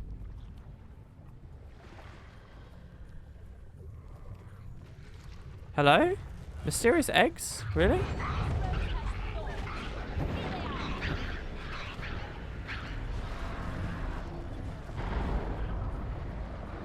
You just take them to the surface. Okay, take them up. All right, I'm doing it. I never did this before. Does this spawn the brood mother? Is this a thing? This is kind of cool. Sunless is 1 second fear, 5 of poison. I mean, the poison's excellent in PvP as well. People underrate that. I was actually running a lightning rod Sunless build, a power Ellie that used lightning rod with Sunless because it's really good cleave. Basically, you could conjure your FGS or use your tornado or anything, and it fears the reses away and poisons the body, which is excellent. Like that, it's a great cleave rune set, but it wasn't too good on the lightning rod, and the lightning rod would trigger on the fear, and it was like that was the idea of the combo. But the crazed legendary brood mother, she gets pissed off and swims up at us, does she? Okay, so Drake. All right, we'll summon our minions down here as well. Legendary Ica breath, knocks back, lays eggs. I guess I'll use plague lands just cause. And I'll do piranhas from range. So how do my shades work? Does it summon the shade on the target or on me? What's the deal? Underwater scourge combat. All of our numbers are tiny. So I should probably stay on spear. That's more flat damage oriented, right? What level are my underwater weapons on this character? Oh, level 1. These are literally beginner. I've never, ever, ever equipped a more potent underwater weapon. We're doing 0 damage because we have 0 damage. Look at that. Insane. And I solo Twilight Arbor with those. Oh, I got blown up.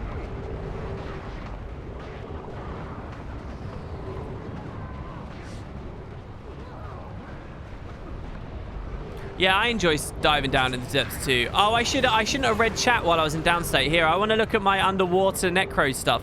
Feeding frenzy. Summon a school of undead fish to swarm your foe. Look at this. The auto is, for some reason, using the icon of the other thing. Death curse. Poison your foe. I missed the other thing. Underwater downstate skills. Surely the rarest of them all. I'm going to stand back again because I don't fancy just instantly blowing up. I said that as I used the skill 3 and went back into him. And for no reason, because the skill 3 scales off of distance. I suppose as Necro... Oh, I don't have the Signal of Agony underwater, though. That's a thing.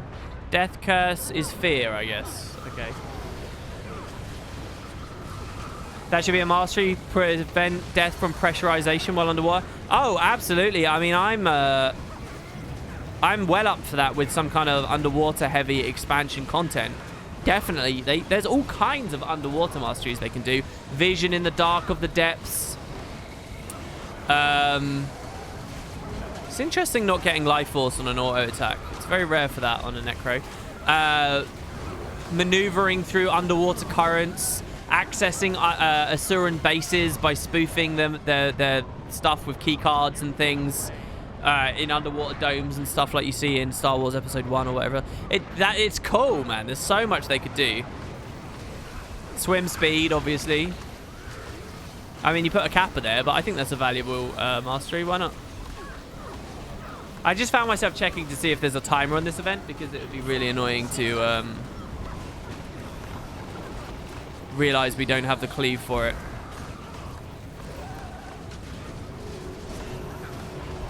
Yeah, you can see drowning skills in the hero menu. I did think of that a second ago, but I mean, who uses this honestly that often? No, that's not skills. Weapon, and then you scroll to the bottom here, look. Feeding Frenzy and Death Curse. Poor Rev doesn't get any different ones at all. Oh, you can bring him up on land. Oh, that's a really good idea. I guess you'd have to spam everyone in the Zerg to make sure that they do that. Maybe if you were doing some kind of farm on this map, you'd have the person triggering this go off ahead of the group to spawn it to be ready. And you can bring it to the surface as well. Because obviously Drakes are amphibious. It's a little often touched part of Guild Wars, but it is a thing that some mobs can be in both. No, the mastery should give us access to a merchant for whom we can buy a diving suit, which increases our water pressure resistance, but the suit has durability, so we will eventually need to buy a new one. I'm sorry, please never become a video game. A mastery that gives access to a vendor is the shittiest thing a mastery can ever be. That's the most boring shite. Why are you adding a mastery? Just have the mastery be building it. They had the mastery be building a glider. Why can't the mastery be building a pressuring suit? What you're basically an advocate for is us visually having more than just an aqua breather, having a diving suit as well. And that's cool, but don't make a mastery unlock a vendor. Christ. Have the mastery be building the suit, at least in the flavor of the text of it and stuff. You know, go the glider route if you have to.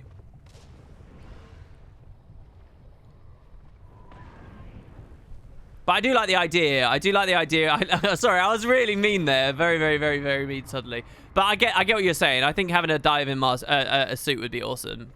But please, no more masteries that just unlock a fucking person to speak to. Yes, there is a Corteria mastery that unlocks a vendor. And essentially the language-oriented masteries you earn in Heart of Thorns were just unlocking vendors who spoke to you anyway and did mercantile stuff with you anyway.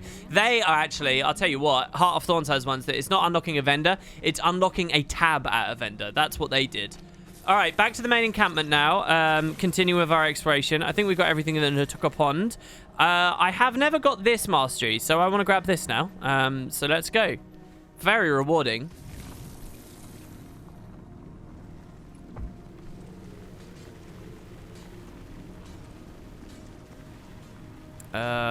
Oh, you're saying mastery unlock a vendor because then you have to speak to the vendor on every character and it's no longer account bound? That to me is when you only have a hammer, every problem's a nail. There's a much better way of solving that problem. And that's by looking at the mastery system itself, I think. But I like your impulse. So we got to get up. I'm not going through that gate. That seems really annoying. Let's go this way again. We just got to find an appropriate place to climb up on the Springer. Oh, there's a sand jackal portal. I don't think I've been through one of those on this map yet either. So let's see where this leads, shall we? Hopefully really high. Oh. Oh dear. We're in Joko's half now. Maybe it's not too bad though. Hold on. We just got to get up now, right? So I love the sound effects on those crystals. Sounds so good. Oh, so totally random thing. Actually, no, never mind. I was going to completely change this topic to something completely random and different. I guess we'll keep talking about this. What if the mastery unlocks special NPC dialogue? That's still crap to me. I mean, no. That's not necessarily crap.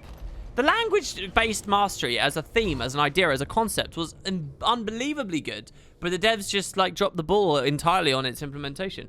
I mean, I'm not going to keep whining about it. There is literally a big Heart of Thorns review I did where I talked at length. Like, literally, it's about 40-minute discussion of everything to do with masteries. And you'll hear in full what I think about that stuff. A mastery that unlocks the ability to damage. That, in theory, I mean, your description has bored away all the flavor, but that can be fine. Masteries that help you do more damage to Chuck, to fight dinosaurs as they were originally. If you remember, one of the early data mined or visible ones was like a dinosaur-related mastery. Learning how to hunt them better and stuff like that. That got culled away, but in theory, that stuff's fine, I think. Where's the mastery point? It's south still. Oh, and there's an event going on there. Okay. Oh, it's defending the cannon? Wait, what? Oh, it must be in the cave underneath then. It must be... Oh, it's probably behind a beetle wall in the cave down there, no? What other fears could we get? Staff 5? Would it be a staff-oriented build? Possibly. And do that for Life Force? I mean, it would definitely be Axe, Warhorn. There's no question there'd be Axe, Warhorn one set. I'm not sure what the other set would be, though. So it could be Staff. Staff, Axe, Warhorn. Run soul marks. I wonder how does Torch feel on a power build? Does anybody know? Has anybody ever played Torch on a power build? Let's see. The range knockdown's alright. The 4 would be totally useless, wouldn't it? I mean, that's Life Force generation. What would that allow me to do, though, for the main hand? Dagger? Ugh. Scepter? Ugh. So, yeah. I don't think you'd run it. It's a really annoying place. Oh, that's cool. Oh, you have to climb up high from underneath. No beetle required. Huh. I guess we can see that.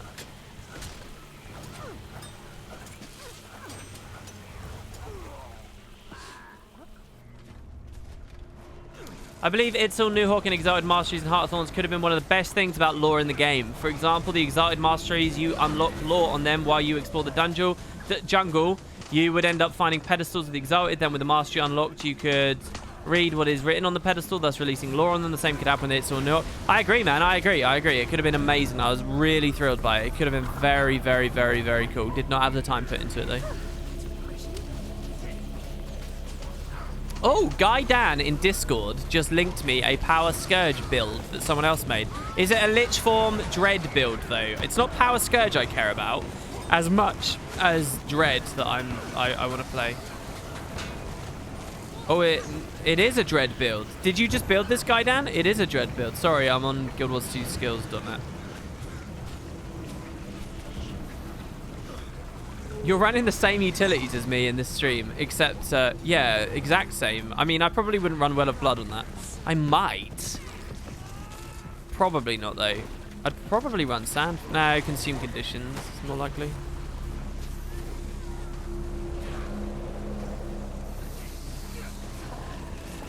I don't think I'd be... I mean, it would be a very squishy build. Like, Reaper can get away with the blood heal because you're attritive enough and regenning enough life force and stuff that you can sort of push through a lot of the condi pressure if you play well. But I don't think a Power Scourge can do that. So I'd probably go back to Consume Conditions. You thought only humans were awakened. No, no, no, no. The Scarab Plague could only hit humans. That's not the same as awakened.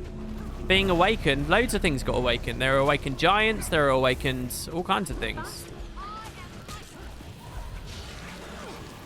I understand that mistake you just made there, though, because I kind of felt that a little bit when it came to this current storyline. It feels like we're only just getting to grips with the awakened and stuff, and then all of a sudden they're talking about the Scarab Plague too, and it feels like they can kind of merge into one almost, it feels as though. But yeah. Alright, so we need to go into the cave and then climb. So we got to find the entrance. Let's go back down. Oh, there it is.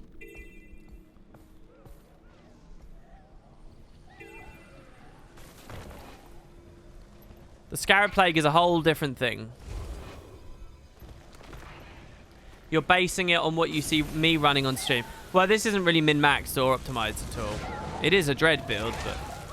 I mean, just Dread plus Axe 2 is going to be amazing. If I can get some Vuln. If I can get, like, an exposure proc on a Ghastly Pillar. And then Axe 2. Oh. Oh, it would literally come out as, like, a 16k Axe 2. I wonder if you could pump up a lot of Might, too, with Blood is Power. I wonder if Blood is Power, self-bleeding you, plus Dagger 2 would do a lot. Because that does more damage when you bleed. Oh, no, no, no. They bleed. Does more damage. Oh, so this is like a very specific kind of Springer jumping puzzle, right? Which doing it as a Zerg is making really kind of crazy. Interesting.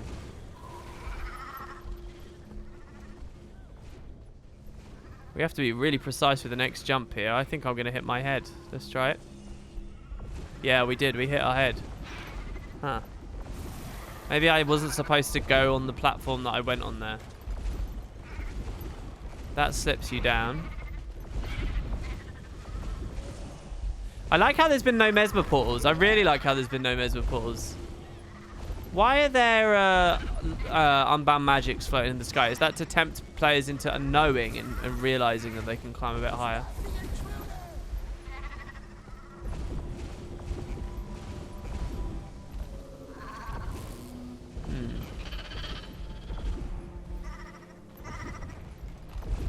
there not another route? Is it not? Yeah, look. Over here, guys. Everyone on stream. Everyone on stream, make sure you watch the stream. Alt tab now if you're trying to get up, because there's a really easy route.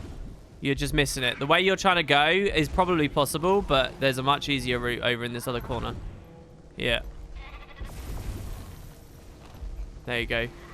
Now I need to come before everybody hears me on Twitch, and it gets visually cluttered up. This looks like the correct route anyway, right? Oh, lots of people saying they use the Griffin. Well, look, we have to use not the Griffin because... Oh, shit. Oh, that would have been really good. That little perch there was perfect. Because not everybody can afford to get the Griffin, guys.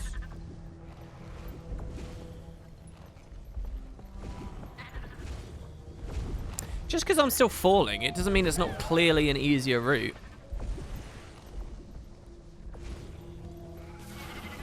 Like, it's way easier. And it's obviously designed to go this way. Or maybe I'm wrong, actually. Hold on. Is this just a dead end? Is it a dead end, or are we supposed to... Oh, wait. Am I wrong? Is this... Okay, maybe I'm wrong. It was so clear to me that this is the way we had to go. Am I wrong? Oh, never mind. Unless...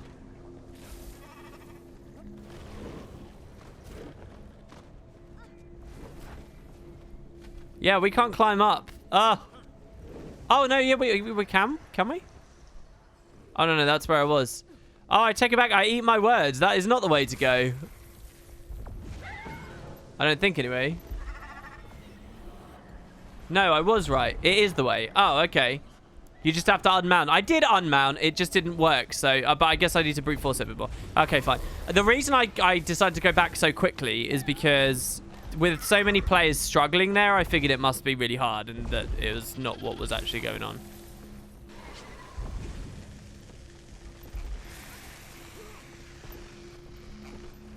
It's just really annoying with all the players here. We can't see what we're doing. Is this actually the way? I'm like stuck now.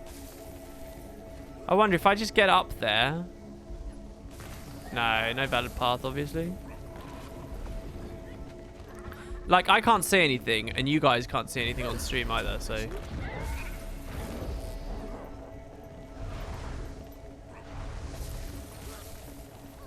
No, this isn't it! Twitch! Why do I ever actually try and read Twitch chat? Only one way it works is if you jackal, and then you jump and dismount at once.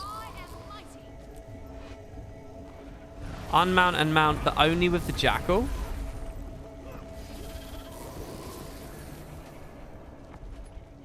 Really?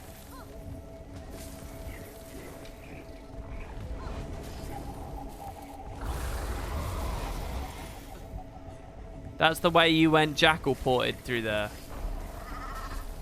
Well, if a jackal port works, surely any should work. This is unbelievable. This is clearly not right, guys.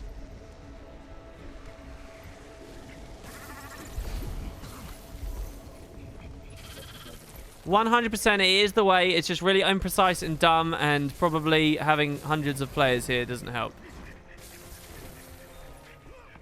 Okay.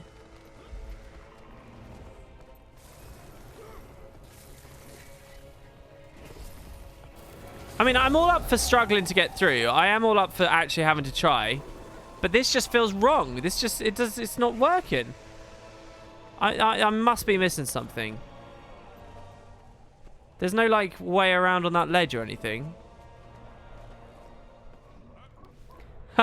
Go to the SS and serve and use strength on the truck. Wow, I found a Mew! You guys are awesome. I can't say shit. Oh, we made it. What? I have to learn that. What are they doing? How did I do that?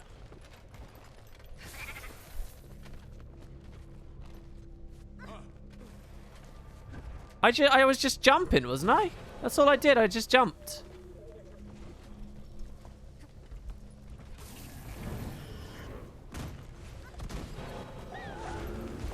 I don't know why I pushed my luck. There's obviously no way that old muscle memory actually learned this.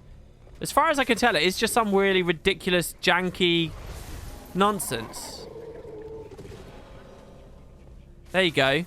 Basically, guys, stand on the lip, right, where you're really stuck, and just keep spamming jump, like, delicately, and maybe a little, throw a couple of S's in there as well to try and reorient.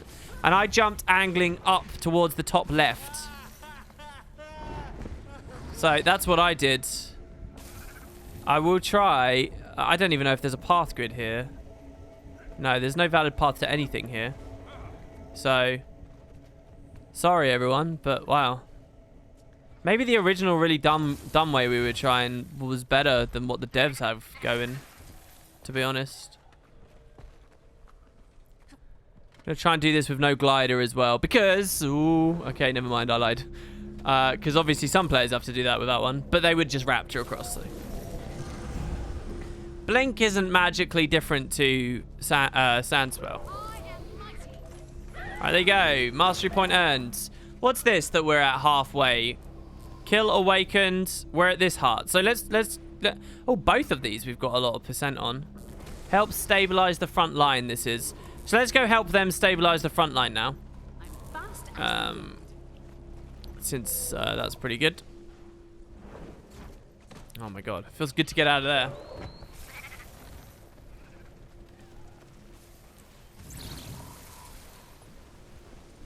And it's not like I'm not used to or have never spent time jumping in Guild Wars 2. I know like how the engine can feel when you're against walls and things, and what the common stuff to make jumps is.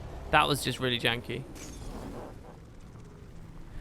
Right, so there's the Awakened A-Bomb, which generally speaking is a bit of a tough sell. Let's go up to the heart first. And see what they got. So it's Ritlock. Our forces are spread thin. My throat's too knackered to be able to do this at the moment. And too many of them are still new to this. You're the best there is dealing with the Awakened. ... I'll see what I can do, Ritlock. Bram's here. I wish we could just go ahead and storm the castle. All this waiting is hard on the nerves. Alright, so that's all he says. I like how he calls it a castle, too. I never really thought of it as a castle. The Olmecon are brave, but they've never been part of a battle this widespread before. Ritlock and I are organizing them. Luckily, they adapt quickly. Ah, so here's a question. Shit. They didn't have to answer our call like this. They see it as their fight, too. A communal cause. It's admirable. So there you go. Is she finding her warband? Question 1. Question 2, though. Big question for you guys here on chat. Who still notices Rox's voice? Is anyone used to it? What do we think about this now? It's been 2 patches? 1? When did her voice first change? It was with the Omicron one, right? So how do you guys feel? How quickly are you getting back into it? I must say, I immediately remembered that her voice had changed. And I can't say I was upset or anything, but it is obviously less than ideal. Still doesn't feel right. Not used to it. I never noticed, says John Man. You never noticed? What? I'm pretty imperceptive, guys, all right? Anyone on this stream who watches my streams will tell you that. Even I noticed that her voice is different. You want her voice back? Yeah, I can't remember if it was ever confirmed, but it seemed a bit weird how she got rid of her voice. How they got rid of her voice. It seemed like maybe the actress wanted more money or something, and they were like, no. I can't remember what it was that led people to speculate that, but it was interesting nonetheless. All right, let's go do some events. Come on, Zerg. We're going to take out the A-Bomb. It's not going to be easy. This guy's a bit of a bitch, so just remember the counter. And give it your all. That's the counter there, I think. So we just don't hit him during that, right? And now his break bar's down, so we definitely can here. So let's Lich form again. I want to see what my skills are, like really, really clearly. There's the life of Leech. The autos hit like a truck, obviously. You can spam the gaze, which is vuln, which is good. Terrorizes foes it hits. So this is... And then we port to it. It's 3 1/4 seconds. 3 1/4 seconds of fear? Hello. If you get 100% Condi duration, we're talking 6 seconds of fear on that. I mean, that's getting to the level where it's sort of irrelevant because stun breaks and cleanse will come out. But still. Oh, yeah. Speak with the queens. All right. Well, he just nuked me. So I'm going to waypoint and then I'll go speak to the queens.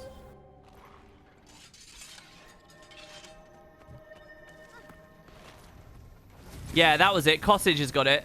Eve Eschenbacher's 2 replies on Rox's changed voice were pretty much corporate speak, where she explained they replaced her because Rox needed a new voice as her character develops. Yeah, it was like a weird sort of nonsense padding kind of thing.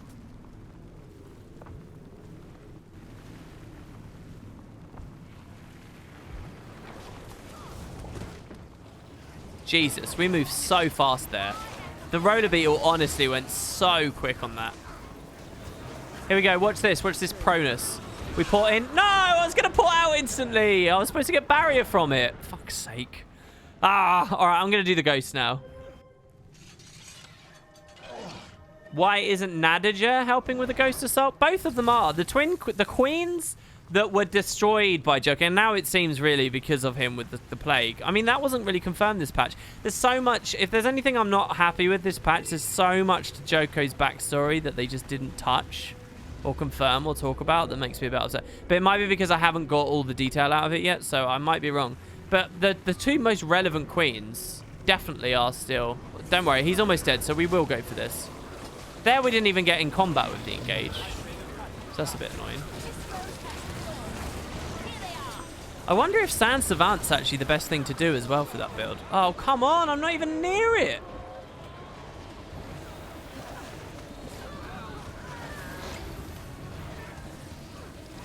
For a power Scourge. What else in PvP? Feed from Corruption might be really good in PvP. I might run it as a feed from Corruption thing. That could be awesome. Yeah, the frames do get a bit low in the big events. I'm sorry, guys. It's also just the heat and my PC's... I've got to open my PC up and clean it. I've got to, like, get the dust out of it. It's been about 1.5 years since I did it. So it's probably due for a little bit of a touch-up. Get the airflow working a bit better in there. But the heat is definitely a thing. Yeah, so check it out. The 2 queens, Nala and Dala, these guys are the really relevant ones. What do they say? Hate doesn't die. It continues to fester. We should have done this ages ago. If you had, I would have been left out.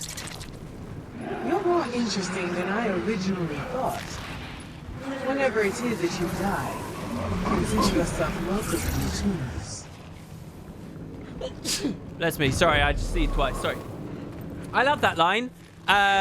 They'd love to see us at the tombs. I really love the thought that if there was a Guild Wars 3, like 500 years in the future, that at some point we might discover we really did go to the tomb of the primeval kings in death, especially with all the stuff the gods leave in the afterlives and all that. It'd be kind of cool, right? I don't know. Joko must be trembling. He keeps summoning ghost eaters to his important positions. We'll focus our attention on those abominations. And we'll keep pressing closer to that coward's front door.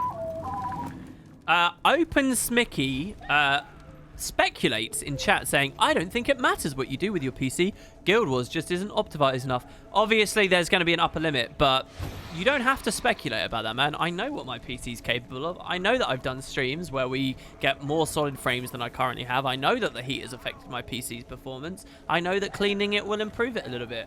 I know these things. It's not just about Guild Wars.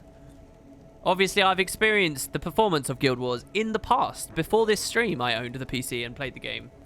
So, yeah. I mean, in large Zergs, it's always going to be a struggle. And to be honest, what I should do is mess with the settings more. But I don't like doing it because I know I'll forget in an LP episode to turn it all back up where there won't be Zergs. And then I'll realize it later and I'll be like, oh, it's not perfect. And I'll get annoyed. So, that's another thing. Optimized is a new favorite buzzword. I don't know. Is it new? Is it a buzzword? It might be one of those words that people use to express something much more complicated than it actually is, but I'm not sure whether that's such a great crime. I like how they retouched on the Ghost Eaters that were introduced in Pathfinder, the Lair of the Forgotten. Did they?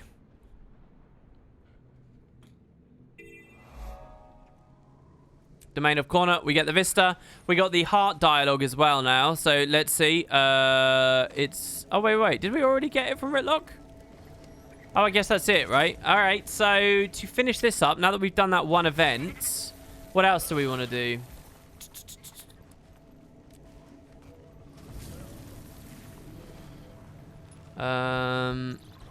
Golem. That felt pretty good, breaking that break bar with that. That was alright. Let me try this again. Fear wall, pull. Oh, he died before anything even happened. That's annoying. Is there much flat down? No, obviously there's none. I would know that from playing Reaper.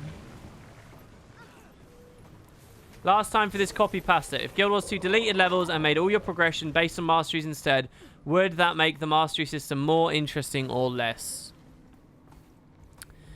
There's a lot in that comment. I think what you're talking about, essentially, is like what a lot of platforming or other kind of adventure games do that are RPGs. Like, think about the way that Zelda works as an RPG in many respects. Obviously, not all entries, but some Zelda entries. You know, your progression is gaining new capabilities, right? Tangible new interactions. You know, in like a puzzle platformer, an action platformer, you unlock as you play through the ability to double jump and then triple jump and then glide jump and stuff like that. That's not like particularly untouched territory for video games. That's like a staple. It's just sort of not an RPG in the same way we would think of a statistical RPG based on levels and stuff. So I think it could totally work, and it could totally work for an MMO as well. There's no reason why an MMO couldn't do that. In some ways, it might be better for Arena to do. You know how ESO essentially did that? They said, oh, look, we've basically failed to make a good RPG. Let's stop pretending. Let's just delete the concept of levels altogether. Those Elder Scrolls Online devs that did that made that decision, and before ArenaNet is amazing, because that's Guild Wars. What happened with Elder Scrolls there? That is Guild Wars through and through. That's one of the most Guild Wars moves I've ever seen the MMO industry make, and it wasn't done by ArenaNet for Guild Wars 2. It was done with Elder Scrolls. And I think that Guild Wars is in that position. I would be very sad for what it's worth, because you guys know I long for a real proper statistical-based RPG with all that fun stuff, and I really think that's in this franchise's DNA. But the philosophies of today, they're ready for it. They could totally do that. So yeah, just delete levels and only have masteries. That would put us in that position. I think that would work. It really would work for Guild Wars 2. In some ways, I think it would provide more clarity to the game as well. All this scaling shit that's going on, and you know, it's just what level do levels have anything to do with this game? It could help them clean up the economy because they'd get rid of all the low-level stuff. It would help them clear up the idea of dungeons and when you're meant to be allowed to go to them and stuff. For all practical purposes, the game would be a lot clearer and explain itself better. It would just be accepting what they've failed to do anyway. We all like the idea of having a good leveling phase and stuff, but it doesn't exist for this game. It doesn't. So whatever. I think it would be met with applause as well by the average Guild Wars 2 player at this date, if they did it. Oh, well, okay, so Kyra says, but ESO does have levels, it's just everything scales. Well, yeah, so the idea is essentially the same, though, right? They had that big... Was that what they did? I thought they deleted levels, but if what they did was they just made everything scale to your level, it's essentially the same thing. It's still an extremely Guild Wars move. It's basically what Guild Wars tries to do anyway, just not in both directions right now.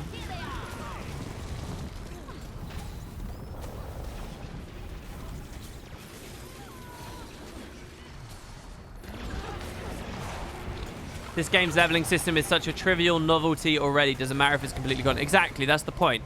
Oh, you mean what benefits you get for getting rid of it? Well, I just listed a few, such as people paying for dungeons, and I think as well, if you show people and talk to them about the mastery system instantly, right as they start playing the game, it might be better. I don't know, it's just that there's a lot, there's so much feature creep and so many years of things having been added to Guild Wars 2 that it It's simultaneously a really easy, trivial, ridiculous, hollow shell of an RPG with no value, such as you can complete it without using any skills. But at the same time, it's also very complicated in stat selecting and what everything means and what kind of gear you get and all the various elements of the UI and stuff. There's still a lot loaded in there in those early levels, which also you now fly through super fast because they're so scared of this terrible G word grind. So getting rid of the idea of levels altogether allows the new feature creeped things to be more transparent, what they are and what they offer and how players should regard them. It streamlines that, if you get what I mean, which I think would be a positive.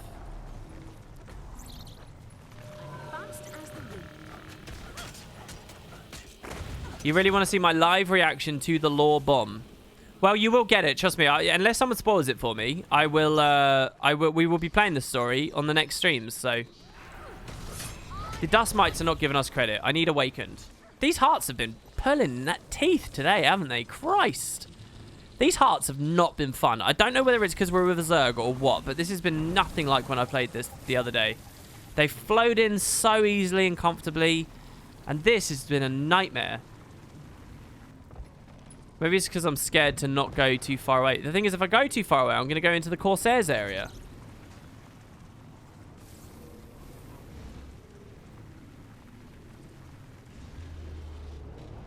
This particular heart's extremely long. I don't know, is it? Why don't I mean, maybe I did another defending the gate thing before. These Omicron. Here, we're still in range over here, so let's kill these.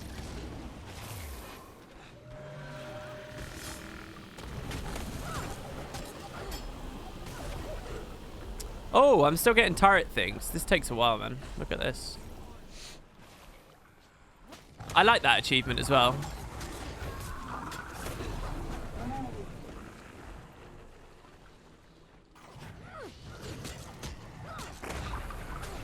There's no way you cleared to Crystal Desert pre-20. I typically hit 20 around Fort Rannick. You hit level 20 around Fort Rannick. Well, that's bullshit. That's like the third mission. I mean, if you play extreme... No, come on, man. That's ridiculous. If you do, then you at least have to accept that you're not a normal player with normal expectations and understanding of that game. Get to level 20 at Fort Rannick is bonkers. Either that or I missed some very radical experience gain changes to the game. A normal player going through the campaign missions is nowhere near that. I remember spending way longer in pre-searing than anyone else I knew. I spent ages in pre-searing. I did everything I could. And I got out of pre-searing at level 13. Fort Rannick is like 2 missions away from that. Yes, and hitting... Oh, God, come on. Oh, you hit level 20 in LA. I hit 20 by Foibles Fair. I'm getting trolled now. I'm getting trolled. Appreciate the assistance, Commander. You brought us some breathing rooms from here on the front, Commander. We're making sure the enemy can't flank you while you assault the fortress. Give my love to Joko when you drag him out of his hidey hole. It's weird because that dialogue doesn't really gel with what happens in the story moments later, but okay. Yeah, I think for a regular player, getting 20 in the desert is probably quite reasonable. You could definitely buy Northern Shivers.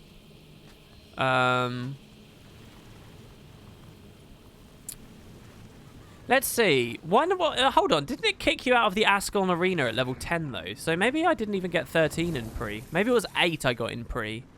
And then I did the Ascalon Arena and it kicked me out at level 10 and I wasn't allowed to play anymore. Then I went to the Shiver Peaks and I did the Shiver Peak Arena until that kicked me out. Then I went to LA.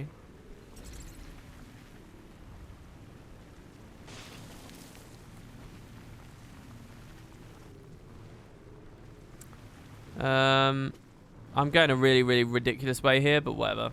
More Roller Beetle. Oh. It's weird. Oh, come on. It's weird that they match the Roller Beetle with the same map with the Thornwall gates opening and closing.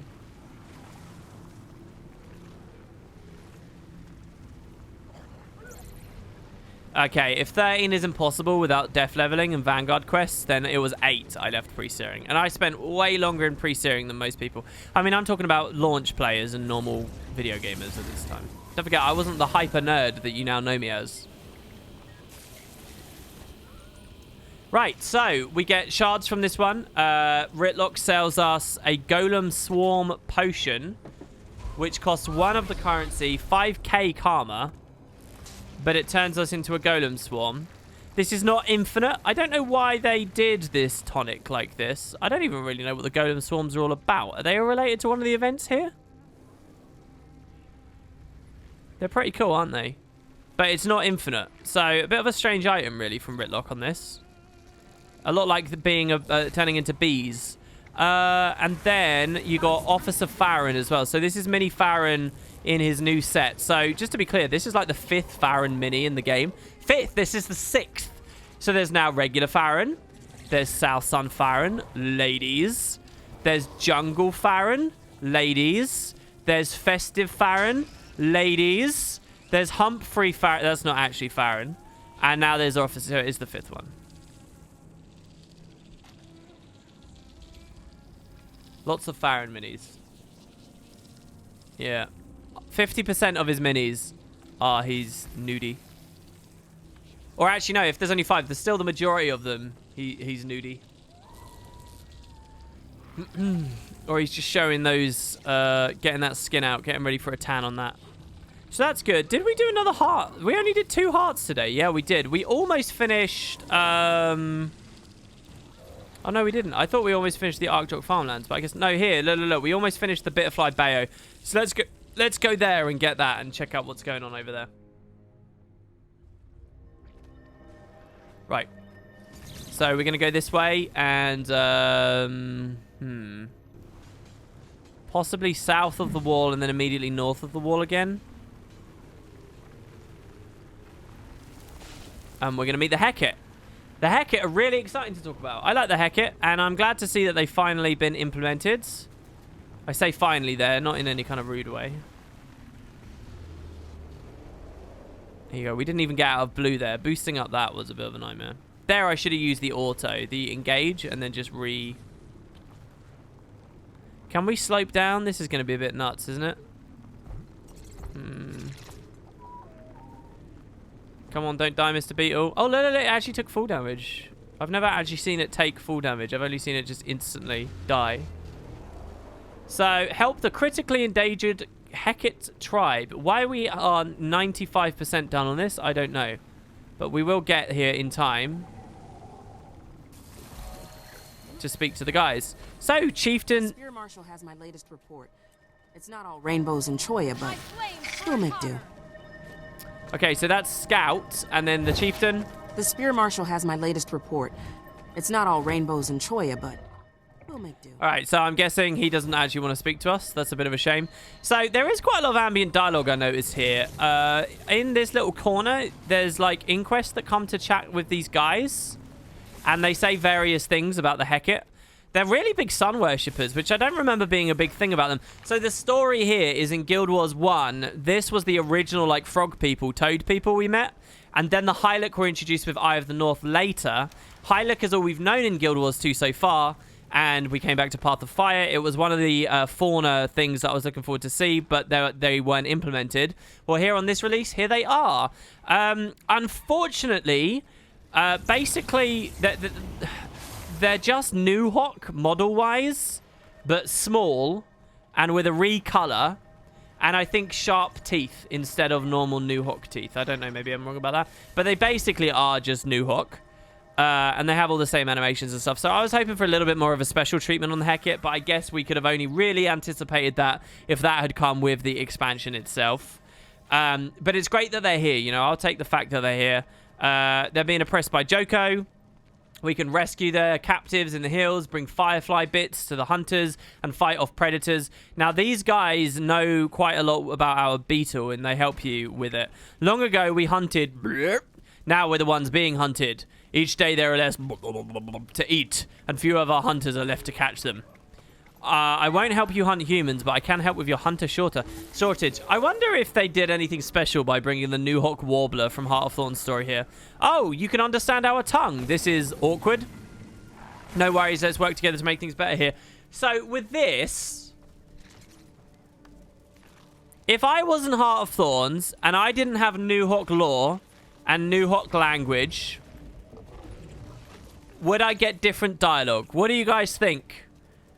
What do you think? Did they add some value to the new hot glass? Is that why we can understand their tongue? I haven't seen or read anything about that, but I did think of that when I first played it. How great would that be? No worries, let's work together. I can help with your hunter situation, but no hunting humans, okay? Oh, you can understand our tongue. This is awkward. It seems like they kind of messed up the dialogue a little bit there. All right, so, yeah, then there's there's an event where you defend them from Choya.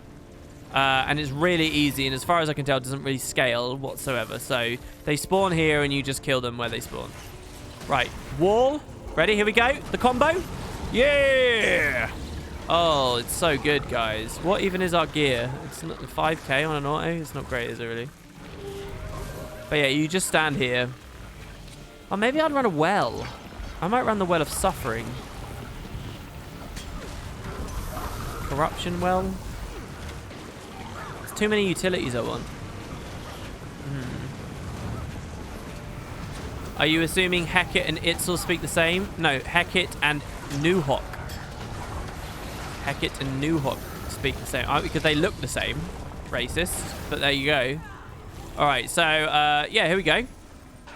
You have proven yourself a friend of our tribe in no time when we... in a time when we need every friend we can make. Thank you for helping our community. From Millen. And we can get the dialogue from him. This exploration of Kourna has taken ages. You guys realize we've done about 4.5 hours across these 2 days of Kourna stuff. And we still have about 40% of the map to explore and speak to and see. In terms of, like, objectives, we're 61%. But we've got a load to do at the Archdrock farmlands. We've got all of this up here in the desert with the ramping and the stuff. We've got the Corsairs to see. I guess we did quite conclusively do Gandara before. But there's going to be another stream of Kourna exploration, guys, next weekend. There's going to have to be. Because we still got so much to show off. I've still got the Griffin adventures to do. So here, he sells us more. We can get a mini Heket, of course. This one makes sense. We know what the Heket are. He's quite big. So the endless tonic of this patch, let's talk about this. This was a disappointment for me in Kourna. It's not a combat tonic. So the first time a Living World release hasn't given us a combat tonic. Episode 2 was the Omicron, like, elemental. Episode 1 was the Awakened. Episode 6 in Siren's Landing was... what was in episode 6? I can't remember. You had the Shrink tonic from Draconis Mons, the Beginning tonic from Lake Doric, the, what was on Bitterfrost Frontier? What was the combat tonic there? It was one of the first ones. It wasn't the Kodan one at Bitterfrost Frontier. So since Bitterfrost Frontier, we've had combat tonics the whole way. And now we're out. They've stopped doing it, unfortunately. Makes me really sad. But this lets you turn into a dancing choice. So I'm guessing you get the abilities to dance. Which is cool. And there's a very cute dynamic event we'll do on the next stream showing that off. And that's it. That's it for special stuff. Then he just sells all the salvage kits. But I mean, like, the whole level thing. Like, this clutters his inventory wares. But the game is not designed in any way that none of these really matter. Yeah, and then the Watchwork tonic came as a double thing, but that was not a part of a Living World release, and that was just doubled up because players asked for it after Kodan, which is great, but... And I'm not saying that, you know, I'm not trying to deny them credit. I'm just saying that it's each release they've done a combat one, but this one here we didn't.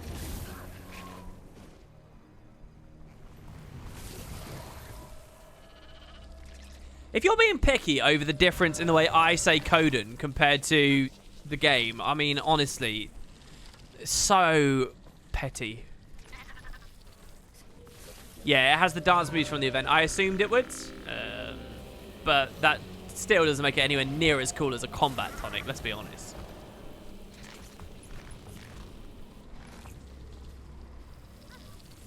Yeah, about sometimes I say Kodan, sometimes I say Kodan. It's petty. One of the things I actually fucking hate about the internet is people whining about shit like that. Christ. I'm not even playing up right now. It's so fucking annoying.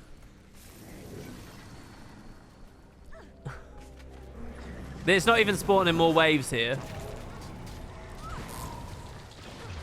Oh, there we go. Oh my god, what? Where was my cursor?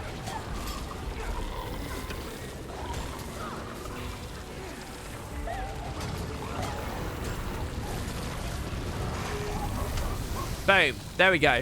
All right, guys, and that's it, I'm afraid, for today's stream. We do have the Belgium game is about to kick off, isn't it? I think.